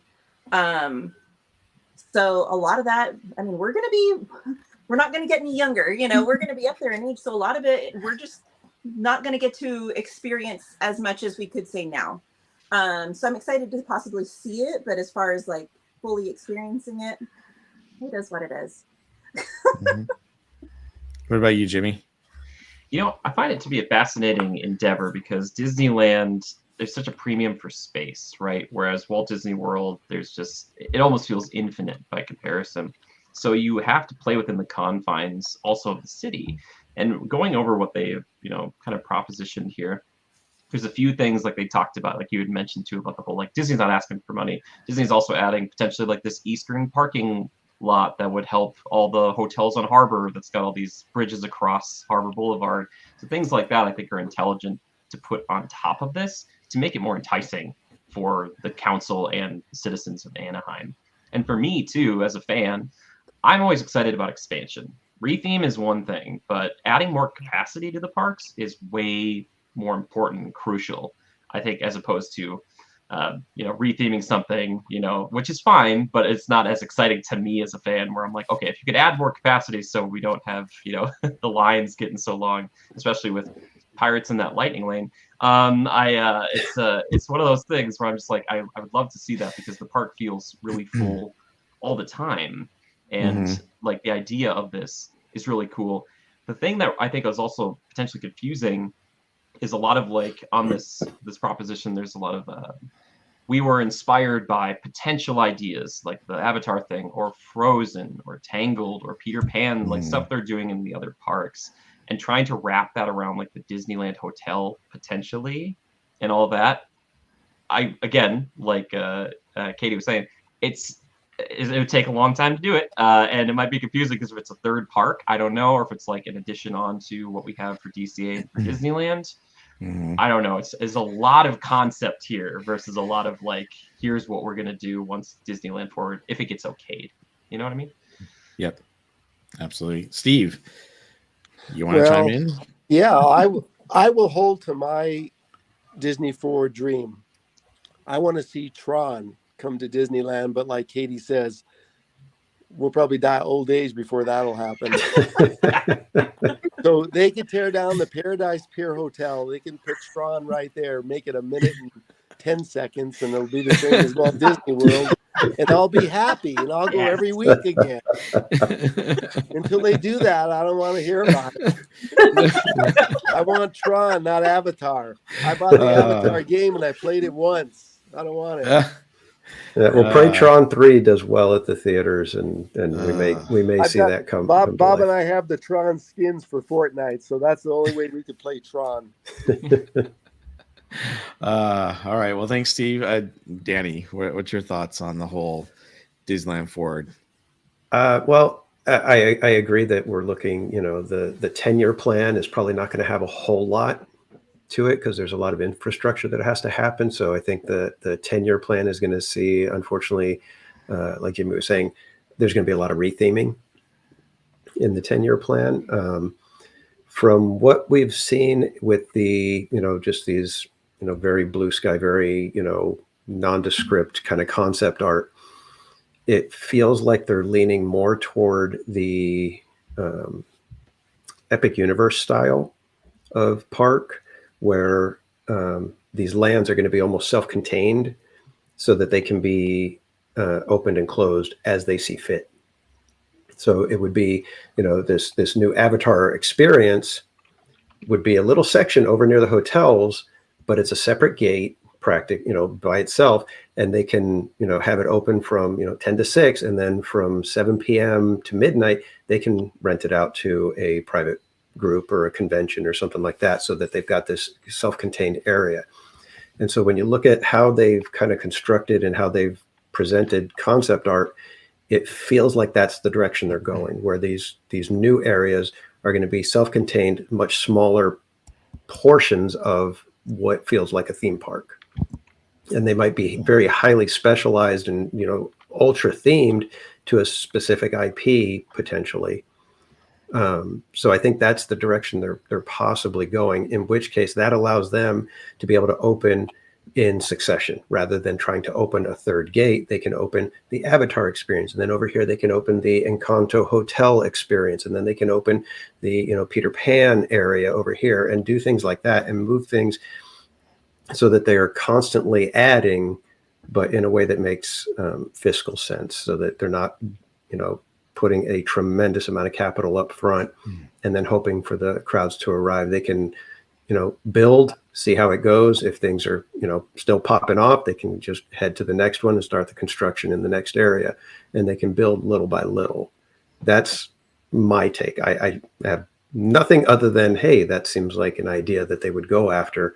I don't have anybody on the inside telling me anything. That just, from the way the concept art goes and the way that the theme park industry seems to be going after these single IP lands rather than a theme and mixing a whole bunch of different stories into it, it seems like that would be the direction that they would go.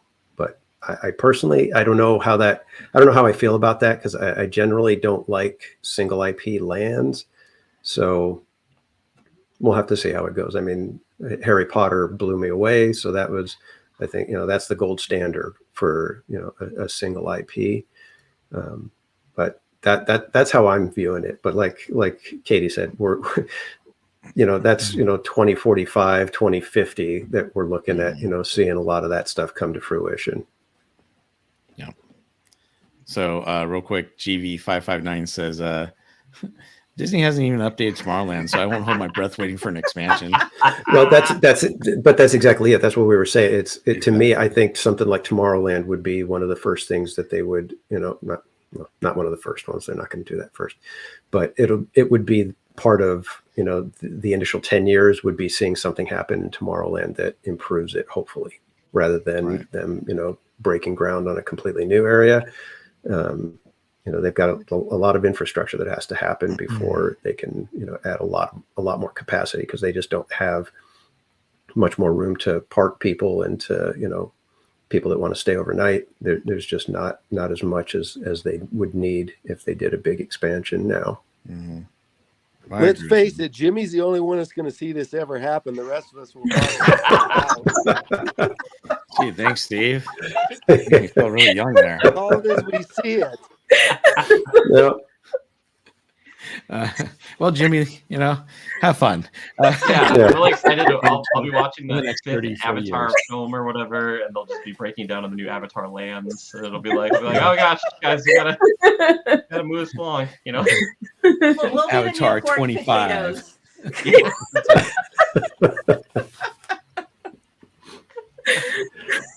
Oh shoot.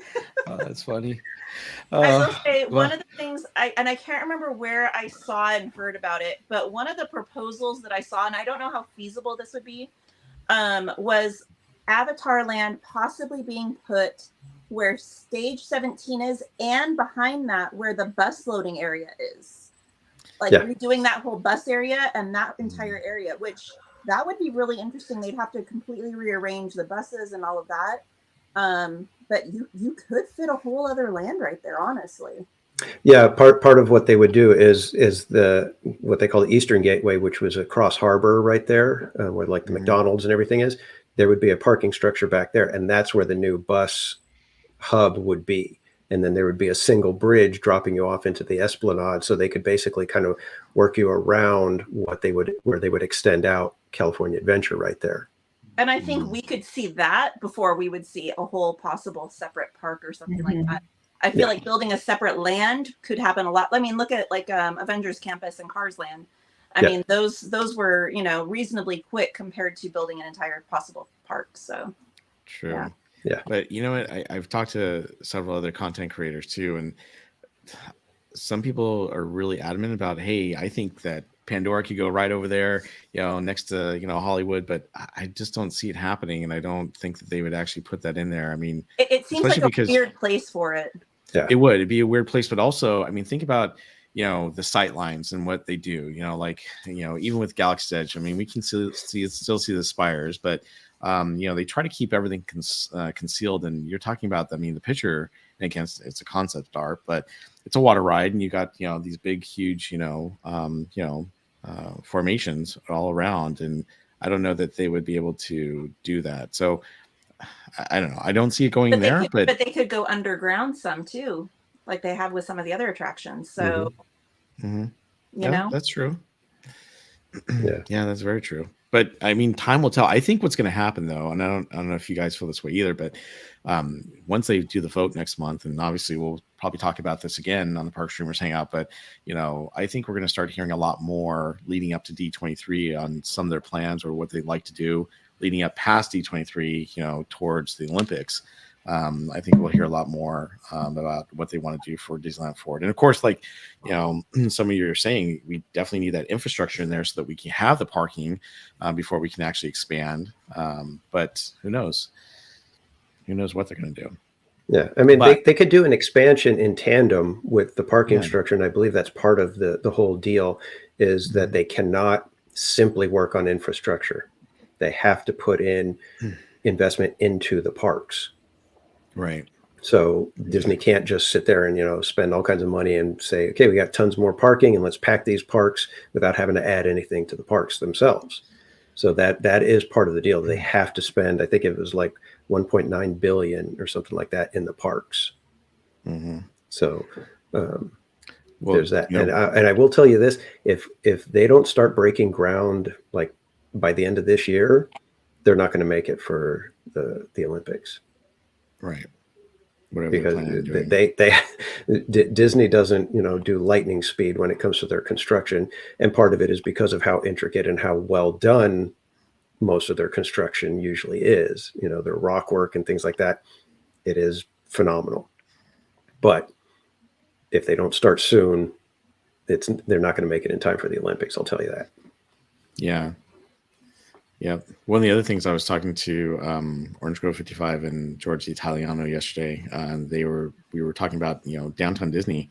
You know, they've been talking about Garden Walk and making that a downtown Disney too, or even just making that downtown Disney. Wouldn't it be interesting if they got rid of downtown Disney and then they expanded the parks that way? Oof, crazy.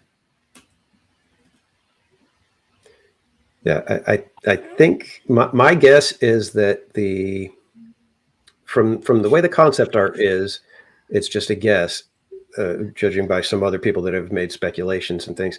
It seems like Avatar is going to go in the area just north of the Disneyland Hotel. Because if you look at how the concept art is, there's some sort of a mountain there with some water surrounding it, which would somewhat match the latest concept art from Avatar. And if you look at that concept art up in the top left corner, you kind of start to see a little bit of gray spiky rock sticking up. That's like faded out, like as if it's a distance away, and it looks like it could be the Galaxy's Edge, you know, the black spires.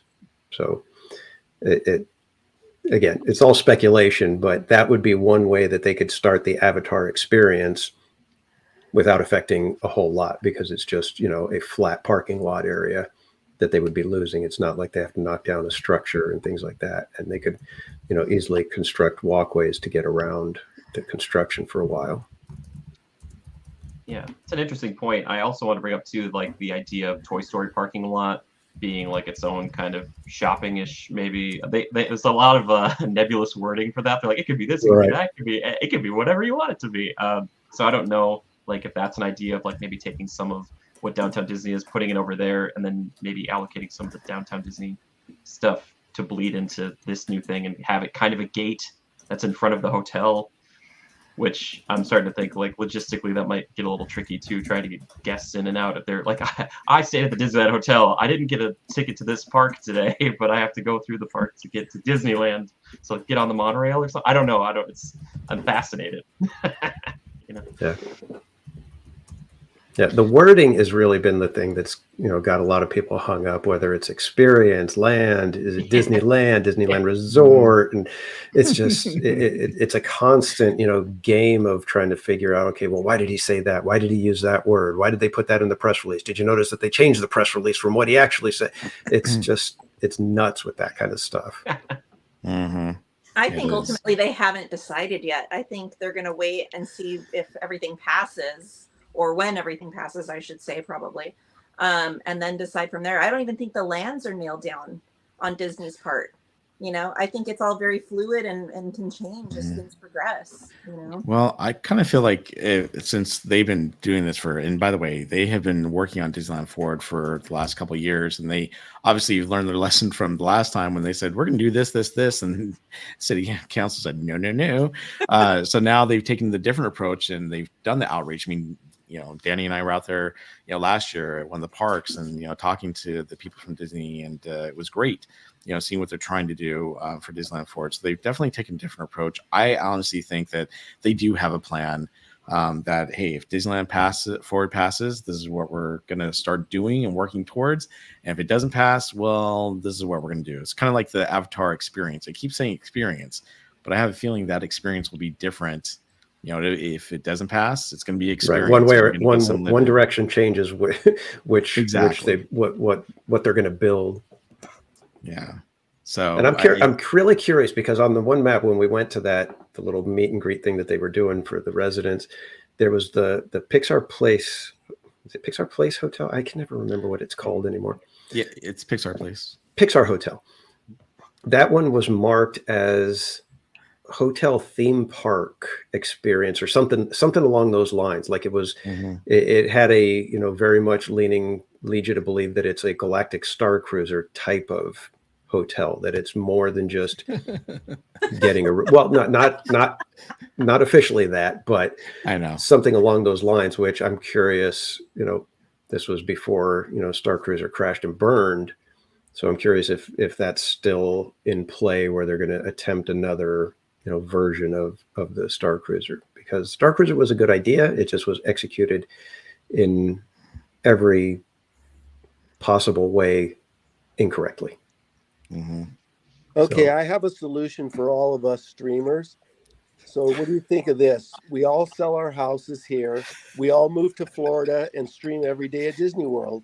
Problem solved. I know several streamers at Disney World. They'll be more than happy to watch us every day. The solution was right there the whole time. I cannot believe it. Easy, where you been for the last year, man? Thinking about moving to Disney World. I can't keep up with you. Disneyland streamer, Fortnite streamer, back to now you want Walt Disney World? Okay, sure, go for it. I'm talking about us all going there, and then we'll have our chat. Everybody will go there. Problem solved. We don't have to worry about Disney Forward. We'll just buy one big house and there you go. Yeah, right across the street from Disney World. We can make it a Disney house. Like we can get our own reality show at that point. Oh my gosh, imagine. Yeah. No. And we'll call the podcast X Disneyland Streamer Podcast. Rolls off the tongue. Wow. Okay.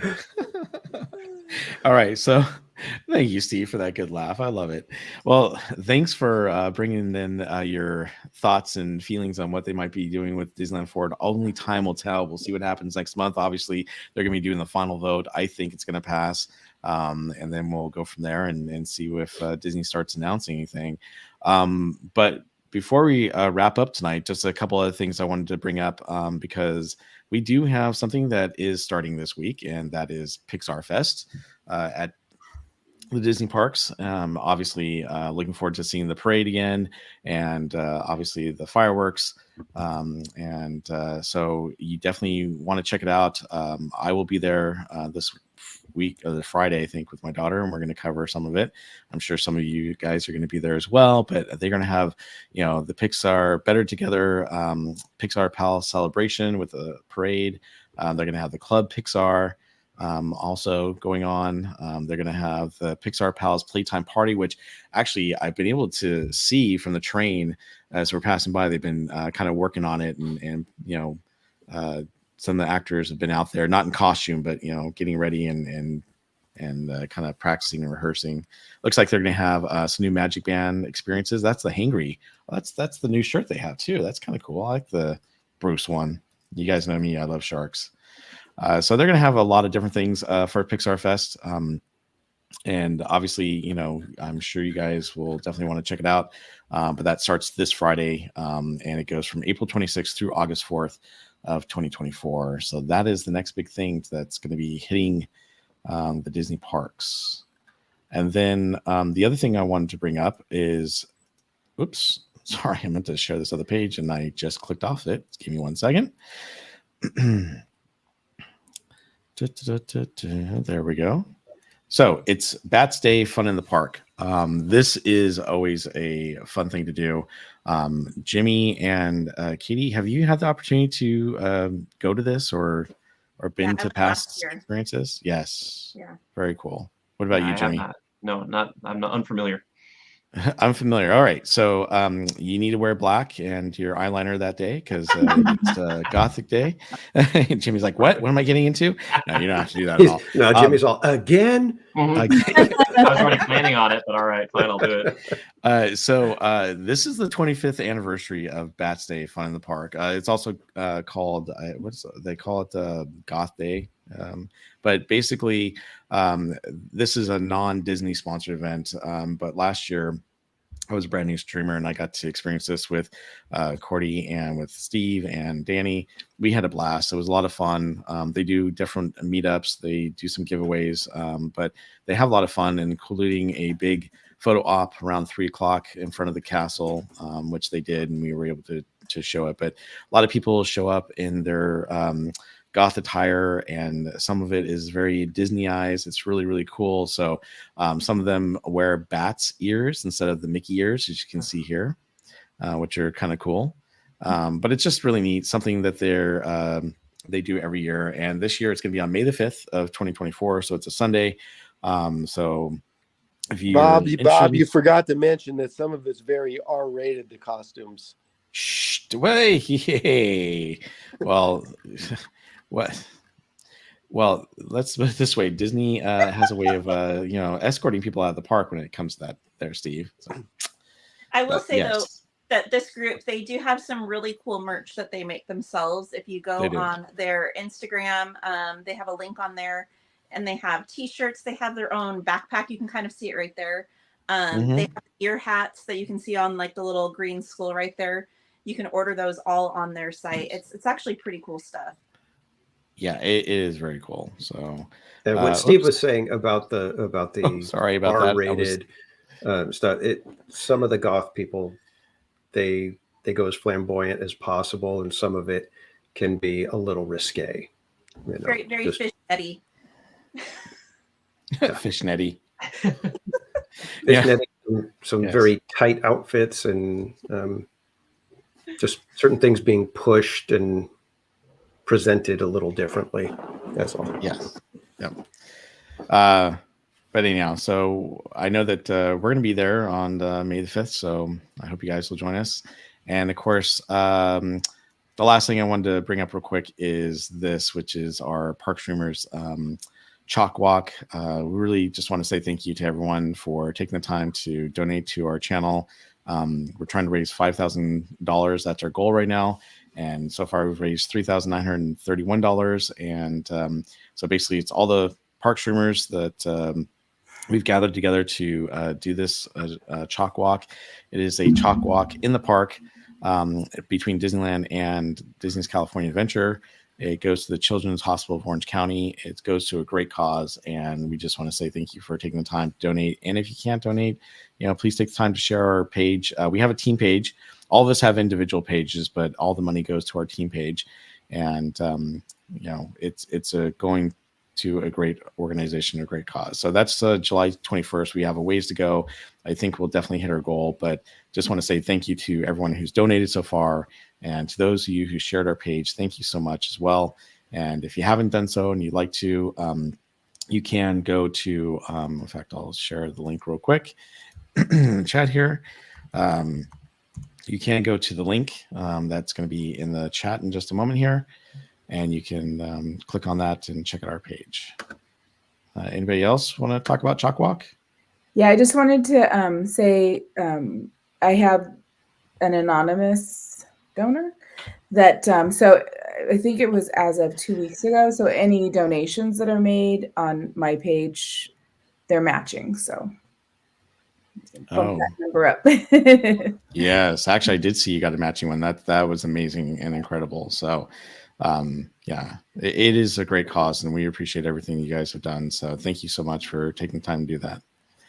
All right, with that, I think it's time for Q&A. So, why don't you go ahead and throw your questions into the chat? We'll try to catch the ones that come up and answer any questions that you guys have for us, or about the Disney parks, or Knott's Berry Farm, or any theme parks in general. Go ahead and throw those into the chat and let us know what is on your mind.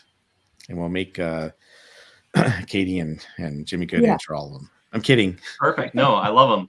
I forgot I want to mention this at Star Wars Night, and you should never do this, but I saw somebody inadvertently bonk Kylo Ren on the head with a lightsaber. She didn't mean to. He got right up in her face, and she was kind of moving around, and she bonked, and then she was like, and she ran away, and he just stood there.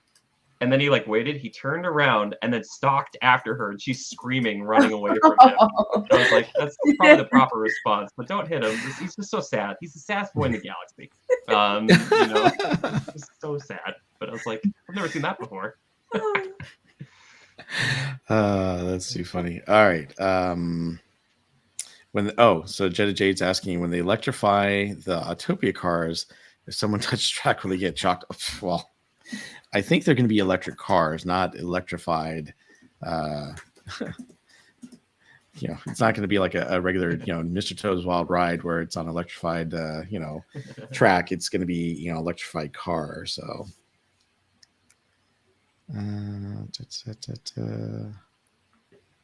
Christy Blaylock asks, the Chalk Walk is just walking between Disneyland and DCA. What the Chalk Walk is it's I believe it's a 5K. And they call it the Walk in the Park. It used to be at South Coast Plaza, and you would walk around the streets around the mall over there. And then Disney, because they were one of the largest sponsors, moved it to the parks. So now you get to walk through the parks before they open, and through some of the backstage areas. They have some of the characters out, encouraging everybody and cheering everybody on.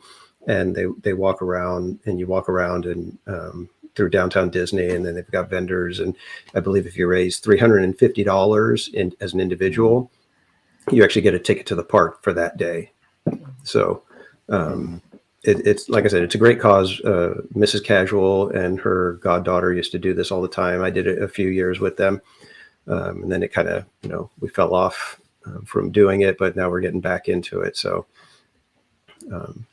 that's what the Chalk Walk is. It's just a fundraiser, and they have a fun morning of just walking around.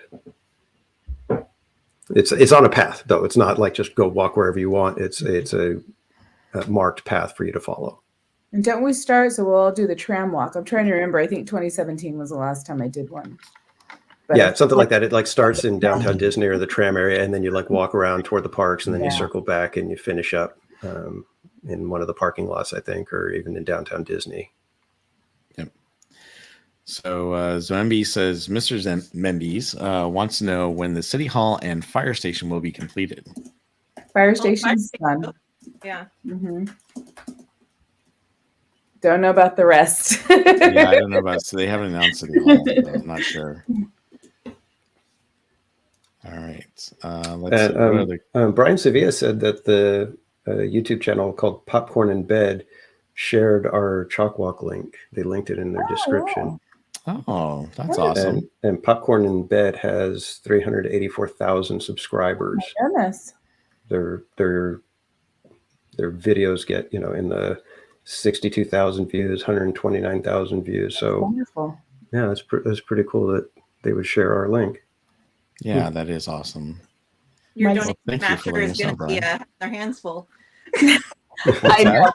I know who it is, so I was like, okay, they can handle it. But I was like, but I was thinking that I'm like, oh, watch out.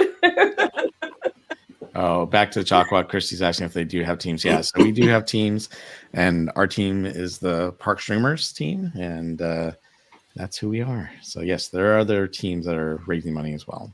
And Mike's Toy Box has a comment there if you want to share that just below. Where's Mike's Toy Box? Sorry, I gotta find it real quick. Below Christie's. Oh. Below Jetta. Christy. Oh, there it is. Sorry. So not much of a question, but more of a comment. Thank you all for your time and for bringing the parks to us on your respective channels when we can't get there. Oh, that's nice. Thank you. Is that the one you're bringing up? Yes.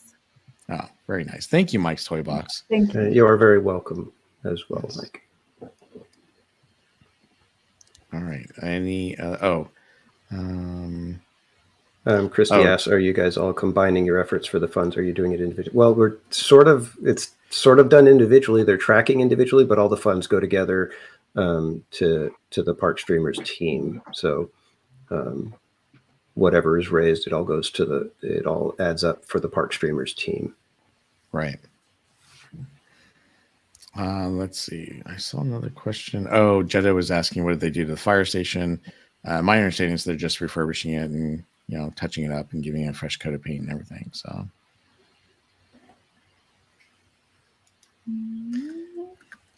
let's see. What else do we have?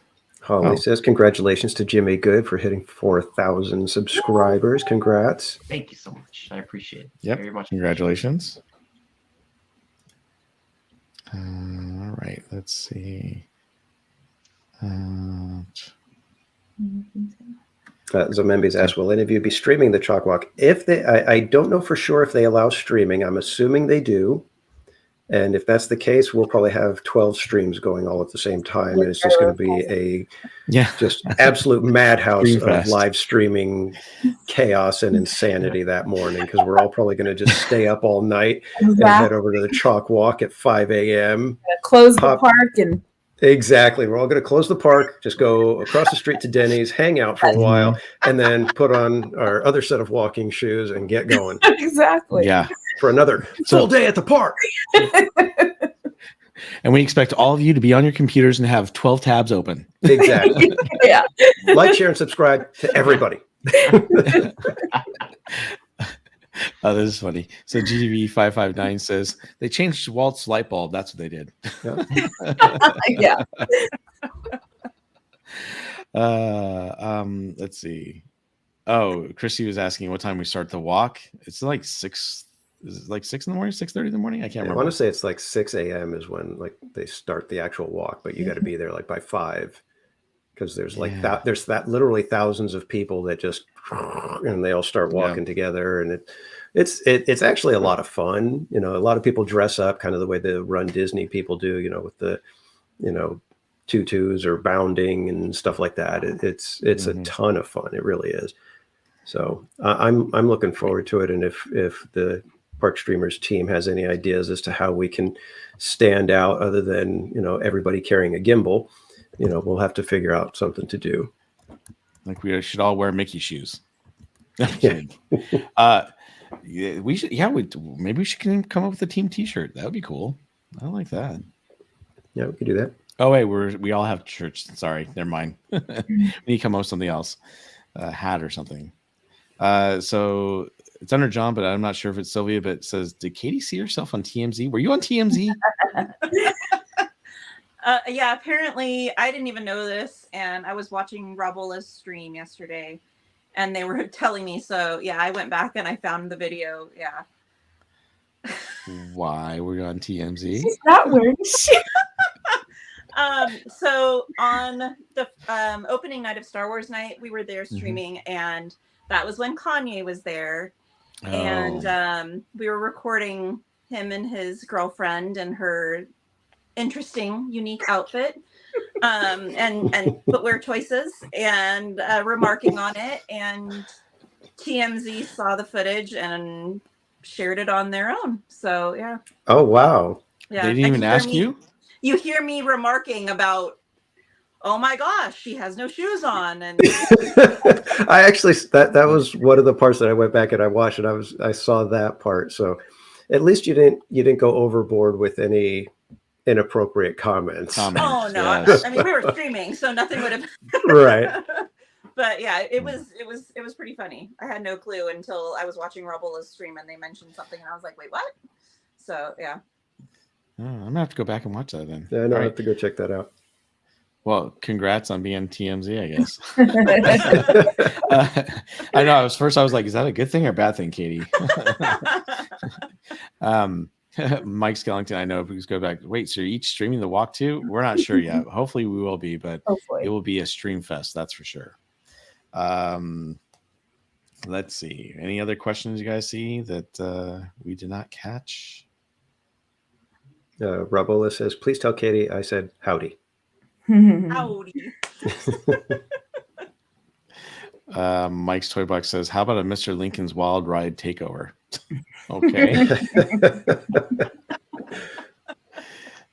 Actually, that would be kind of funny for us to go in there and after the walk, we've been up all night. We did the walk and see who could get through the whole show without falling asleep. Let's do it. Rubble says, please tell Katie I said howdy. So howdy, Katie. Howdy, Let's howdy. see here.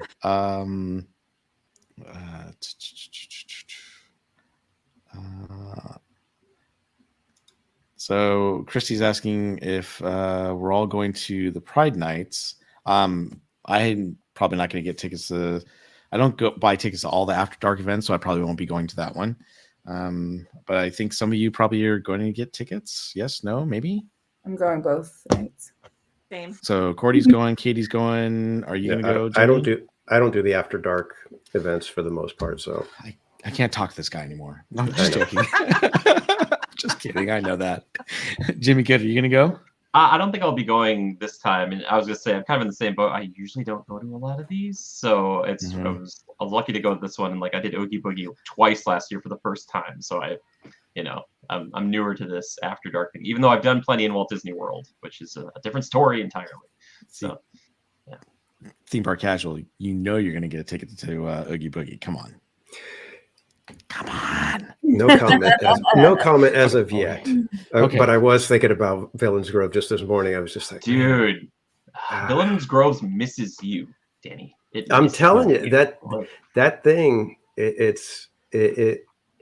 is worth the price of admission for me. That's how good that was. Oh, man. And I can't right now. I can't imagine watching everybody else streaming it and not being able to go at least once. Can I tell a little story about that, the Villains Grove thing, Danny? Because you no. Okay. No, I'm just kidding. It was around my birthday and this past year, and my family surprised me with a night at the Grand. So I was at the Grand California, and I was on the first floor, and I was right behind where they do like the Scar Be Prepared stuff. Oh yeah. And so I went out really late at night, and they had it going way later than I think it normally is supposed to. But just outside my little window, it was just like Be Prepared, but not the song, but kind of the song, and just smoke once in a while, going like.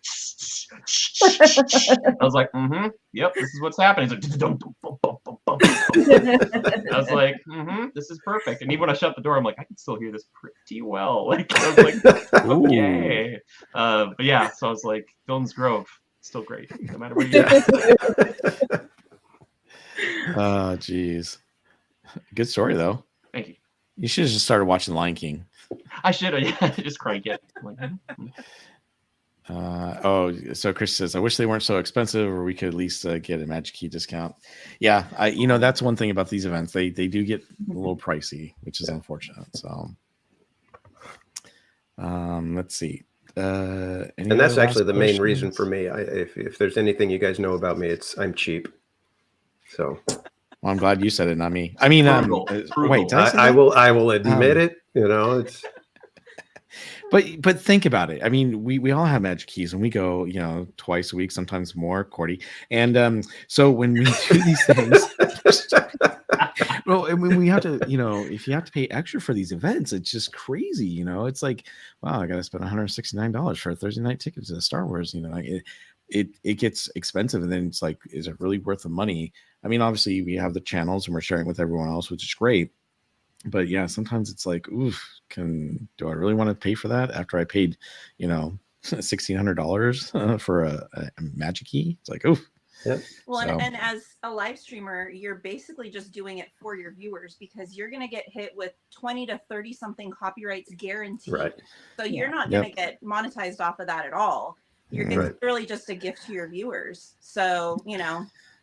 Or if you're lucky, you get shut down like me. By the way, that's the first time, and first 2 times and only times I've ever been shut down by YouTube like that. That was crazy. Well, But actually, Katie, you bring up something really, really good. That is why we do a lot of what we do. I would never have thought I would ever be a live streamer, enjoy it. That's just not me. And this has had me completely come out of my shell, in the last year and a half of doing this. And it's because of the chat. There were so many nights where they would say, hey, if we get to, whatever subscribers, or if we get to whatever likes, will you do this? Will you do that? And it was like a game, and it was like kind of fun to have that interaction. I mean, they got me to do karaoke with no music on Autopia, and I don't sing. You can ask Mrs. Casual if there was anybody that was shocked to be singing while I'm driving an Autopia car. It was her. She could not believe that I was doing that. Okay, but I have a question. How many likes do you need to grow the mustache back so we can get your best Fury impression? I've had several people say they miss the stash, but like you said, I love you guys. You guys are amazing. But if I don't get Mrs. Casual's kisses, I become very, very critical. And she does not prefer the stash. So that's where that one is. But all that to say, like Katie was saying, we do this as a gift to you guys because we enjoy hanging out with you. Mm-hmm. It's so much fun when I go to the parks, and having even just, 2 people in the chat would be fine with me if we're having fun. As long as I know that you guys are having fun watching, I'm having a blast, because when I'm there, I feel like you guys are hanging out with me, even though it's just through the chat. So, I'm not making a ton of money off of this, and that's not even why I started doing it. I do it just because I'm having so much fun. And the people right here that you see on the screen have all become friends. And that is, amazing. And thank you, Cordy, for allowing me to just sit there and say, hey, I'm your friend now, and we're going to be hanging out. And by the way, we're all streamer friends, and we're going to hang out and get stuff together now. So, but seriously, it's been an incredible blessing for me. And like Katie said, we do it as a gift to you guys, because you guys are our gift back to us. Yep. I agree. So well said. With that, I think we need to end the stream, because I can't top that. Well, I don't have see any- this one, sorry. Mr. Mischief, aka Anthony he has a question, kind of a statement question there. Do you see it? This one right here? Yeah, it goes with what What Casual was one thing that streaming has helped you with? Well, I said mine because it's helped me just kind of come out of my shell and be a little more outgoing. I was very introverted, and now I'm kind of breaking way out of that. So I can go. People are thinking. I was just thinking, like, I mean, there's attractions that I never went on my entire life that I've gone on, because it's like you kind of put it out there. You're like, okay, you hit this milestone. Okay, I'll do it. And they're all with you. So, that's like the encouragement that you get from everyone out there. And it's a lot of love, and it's just so much positivity. Like, that means so much to me, so much to us. And I say this sometimes when I'm walking through, because I find myself like I'll have to hum or sing because it gets really crazy sometimes, busy. And you kind of have to keep yourself from getting a little, you get a little anxious sometimes, which I know that a lot of us do. But And then knowing that you guys are there, that really helps because I'm talking to you guys through the chat. And it's so, there's just so much that, like Theme Park Casual said, like so much that you give back to us. So, yeah, so thank you. And just think, Cordy, in just a little while, you're going to be doing the swinging gondolas. Right. I put it out there. Yeah. Yeah, I think I'm going to be on one side. Theme Park Casual will be on the other side. We'll be streaming it. Just not Devin. Devin was not the kind of encouragement you want on your first time going on the. Yeah, I feel bad for Jen's crochet today. So, Devin, we got to have a talk, buddy. Yeah, the ladies in the chat for Jen's stream were just letting Devin have it. They were just like, Devin, stop it! You're not helping. Since you're going down the line, Jimmy, what has streaming done for you? I spoke to a cast member recently, and he said two things to me that stuck with me, and this is, I promise, it makes sense here. He said, if you want your dream to come true, help other people's dreams come true, and that all of us right now are living somebody else's dream. So basically, for me, it just reminds me that, like, how to appreciate the place that a lot of people just can't be in. And some days where you're like, oh my gosh, like the line for Pirates is that long. But like, think about it. Like, it's an incredible attraction. Like all of them are, you know what I mean? So having that and getting to share it with people who just can't come for whatever reason or another makes me just try to drink the place in a little bit more, especially when I'm not streaming. Like, I find myself sitting on benches and just looking around and being like, oh my gosh, like this used to be an orange grove. All right. So anytime they talk about not being able to fix something, I'm like, no, you can't. It used to be an orange grove. So yeah, it's just given me a more appreciation for the parks, and that's because of all the people who watch. Right. All right. Thanks, Jimmy. Katie? I think for me, I think as a Magic Key holder, aside from streaming all of that, a lot of times we kind of take for granted what we get to enjoy on a regular basis. And for me, just something as simple as the parade. I would sometimes watch the parade, but not regularly. But now with the streaming, I almost always cover the parade. And you're sitting there and you're watching people who you can tell it's their first time in the park, or a little kid, and just the excitement and the sheer joy that something we take for granted because we're there so often.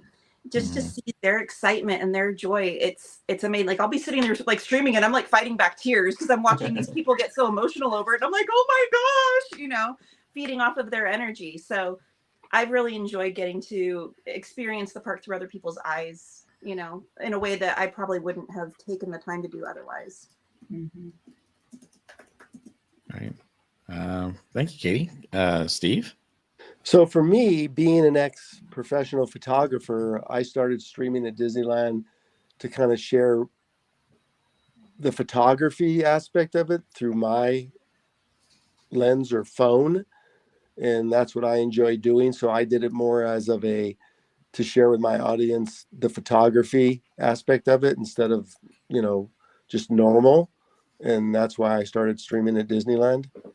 You know, when I go there, I take thousands of still pictures in addition to when I was streaming. So that's why I did it. Very cool. Well, I guess that leaves me. You know, I kind of fell into this because my good friend Theme Park Casual, and I always have this thing for photography. I love underwater photography and things like that. But I thought, man, this would be kind of cool to do the same thing and go out to the, you know, parks and actually stream. But what I really found is that I was going to the parks a lot anyhow, whenever I could. Obviously, I didn't have a pass at the time because I didn't renew my pass when they did the whole, you know, blackout thing, or they stopped selling the passes during the pandemic. But as soon as I was able to get it, I got it. And my daughter and I would go all the time. And so I found that this was another way that I could spend time with my daughter, because she loves, as you guys know, loves to take my gimbal. She loves to put stickers on everyone's faces, and she has a lot of fun, and she does some things that I don't always think about doing. And so it's helped us to obviously grow closer together, which is great. But like Casual said, it's helped me to meet some new friends. It's helped me to, you know, meet a lot of the cast members and appreciate them. one of the things that I really, really enjoy is that when I come across cast members is, just recognizing them and saying, hey, thank you.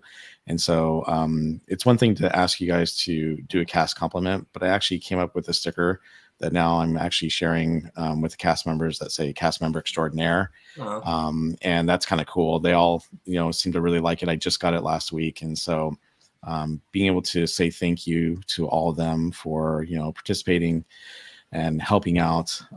But I think the other thing that I really, really enjoy is I've actually I've been to Disneyland probably over 1,000 times. I really have. I've been there so many times, it's crazy. But the one thing that I don't do that I'm finding myself doing now as a streamer is spending more time learning about the park and the history. I mean, I know some of it, but I've really gotten to know the parks pretty well, especially Disneyland and Knott's Berry Farm, because I've become a streamer. So I think learning those things and being able to share some of those things with you is really, really fun, and it's important to me. So it's not just about going on all the rides, but it's about bringing the experience to you guys, having fun with my daughter at the same time, and just enjoying myself in the parks. So that's what I like about streaming and what it's done for me. All right. Well, that was a shared moment. All right. So with that, I think it's about time that we end this podcast. I just want to say thank you again to all of our wonderful guests tonight. Really appreciate having Main Street Cowgirl, Jimmy Good, and of course, Adventures in the Park. So let's go ahead and please tell us where we can find you again, and when you're going to be streaming next for all of us. So Katie, would you like to start off? You can find me on YouTube, on Instagram, and on TikTok under Main Street Cowgirl. And I will be streaming tomorrow from Disneyland. Nice. Very good. And Jimmy? Yeah, so if you just type in Jimmy Good to YouTube, you can find me there. Here's the deal. Don't subscribe right away. Watch a few of the videos and then decide. You know what I mean? Take some time. I do a bunch of different things over there. So if you type in my name on any social media, hopefully I pop up first. But yeah, I appreciate being here. Thanks, guys. All right. Thank you, Jimmy. And Steve, Ventures in the Park? Okay. Is everybody sitting down? So I'm planning to be back in the park on Bats Day, May 5th. I haven't missed a Bats Day since the passes went back on sale. Does anybody have any green eyeshadow I can borrow? Now, I was waiting for it. The only thing is that would make me not go on Bats Day this year is I could be playing Fortnite for 24 hours since May the 4th, and that's their big hoop-de-doo. Wow. Otherwise, yes, I'll be back in the park on Sunday, May 5th. And you can find me on TikTok, Adventures in the Park, YouTube, Adventures in the Park, Instagram, Adventures in the Park. Twitch, like I mentioned earlier, is reserved for Fortnite. And that's where I am. Thanks. Well, thank you, Steve. Cordy? Cordy in California on YouTube, Instagram, Twitch, and TikTok. And I'm going to stream tomorrow, but from here, from HQ for the Pixar Fest, go over the foods and stuff. And then Wednesday, I'll be back in the parks. And then Thursday and Friday. Sounds good. You're going to be talking about food. I'm going to have to tune in. Yeah, I'm digging your pregame stuff. Oh. Yeah. That's awesome. Thanks, Cordy. And Theme Park Casual? Yeah, Cordy, I'm digging the pregame stuff that you're doing with the festivals like that. It's very cool. And thank you, Adventures in the Park, Main Street Cowgirl, Jimmy Good. It was awesome having you guys on here. Hopefully we'll be able to have you guys on real soon again. But you can find me on YouTube, X, and Instagram, all of them at Theme Park Casual. And I am planning to be in the parks this Wednesday evening. So I should be there probably alongside Barry Place. And I'm hoping to be running into our friend George the Italiano from Orange Grove 55. So we may be hanging out with him on Wednesday night. Great. All right. And I'm Barry Place 28. You can find me on Barry Place 28 on YouTube, well, I'm on Twitch, but it doesn't ever seem to work. X, Instagram, and Facebook. And Theme Park Casual, I did have a reservation for Wednesday, but I actually canceled it because I'm going to be doing the trivia game night, hopefully with my daughter on Thursday. We're going to be doing the trivia this time is going to be Animal Kingdom because it is Earth Day. So happy Earth Day to everyone today. Yes. And also we're going to be doing Star Wars trivia. So it should be a lot of fun. And then my daughter and I will be back in the park on Friday to do Pixar Fest with all of you. So come join us and have some fun with us. All right. I'm just throwing it out there too. Friday. Yes. I say we do another streamer takeover on some rides. Yes. Oh. Wait. Yeah. Oh well. Guardians. Yeah. Everything. Just everything. Everything.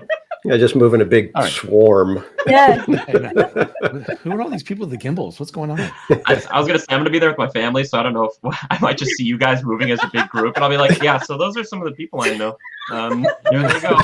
You're like, they'll be like, who are those people? I don't know any of them.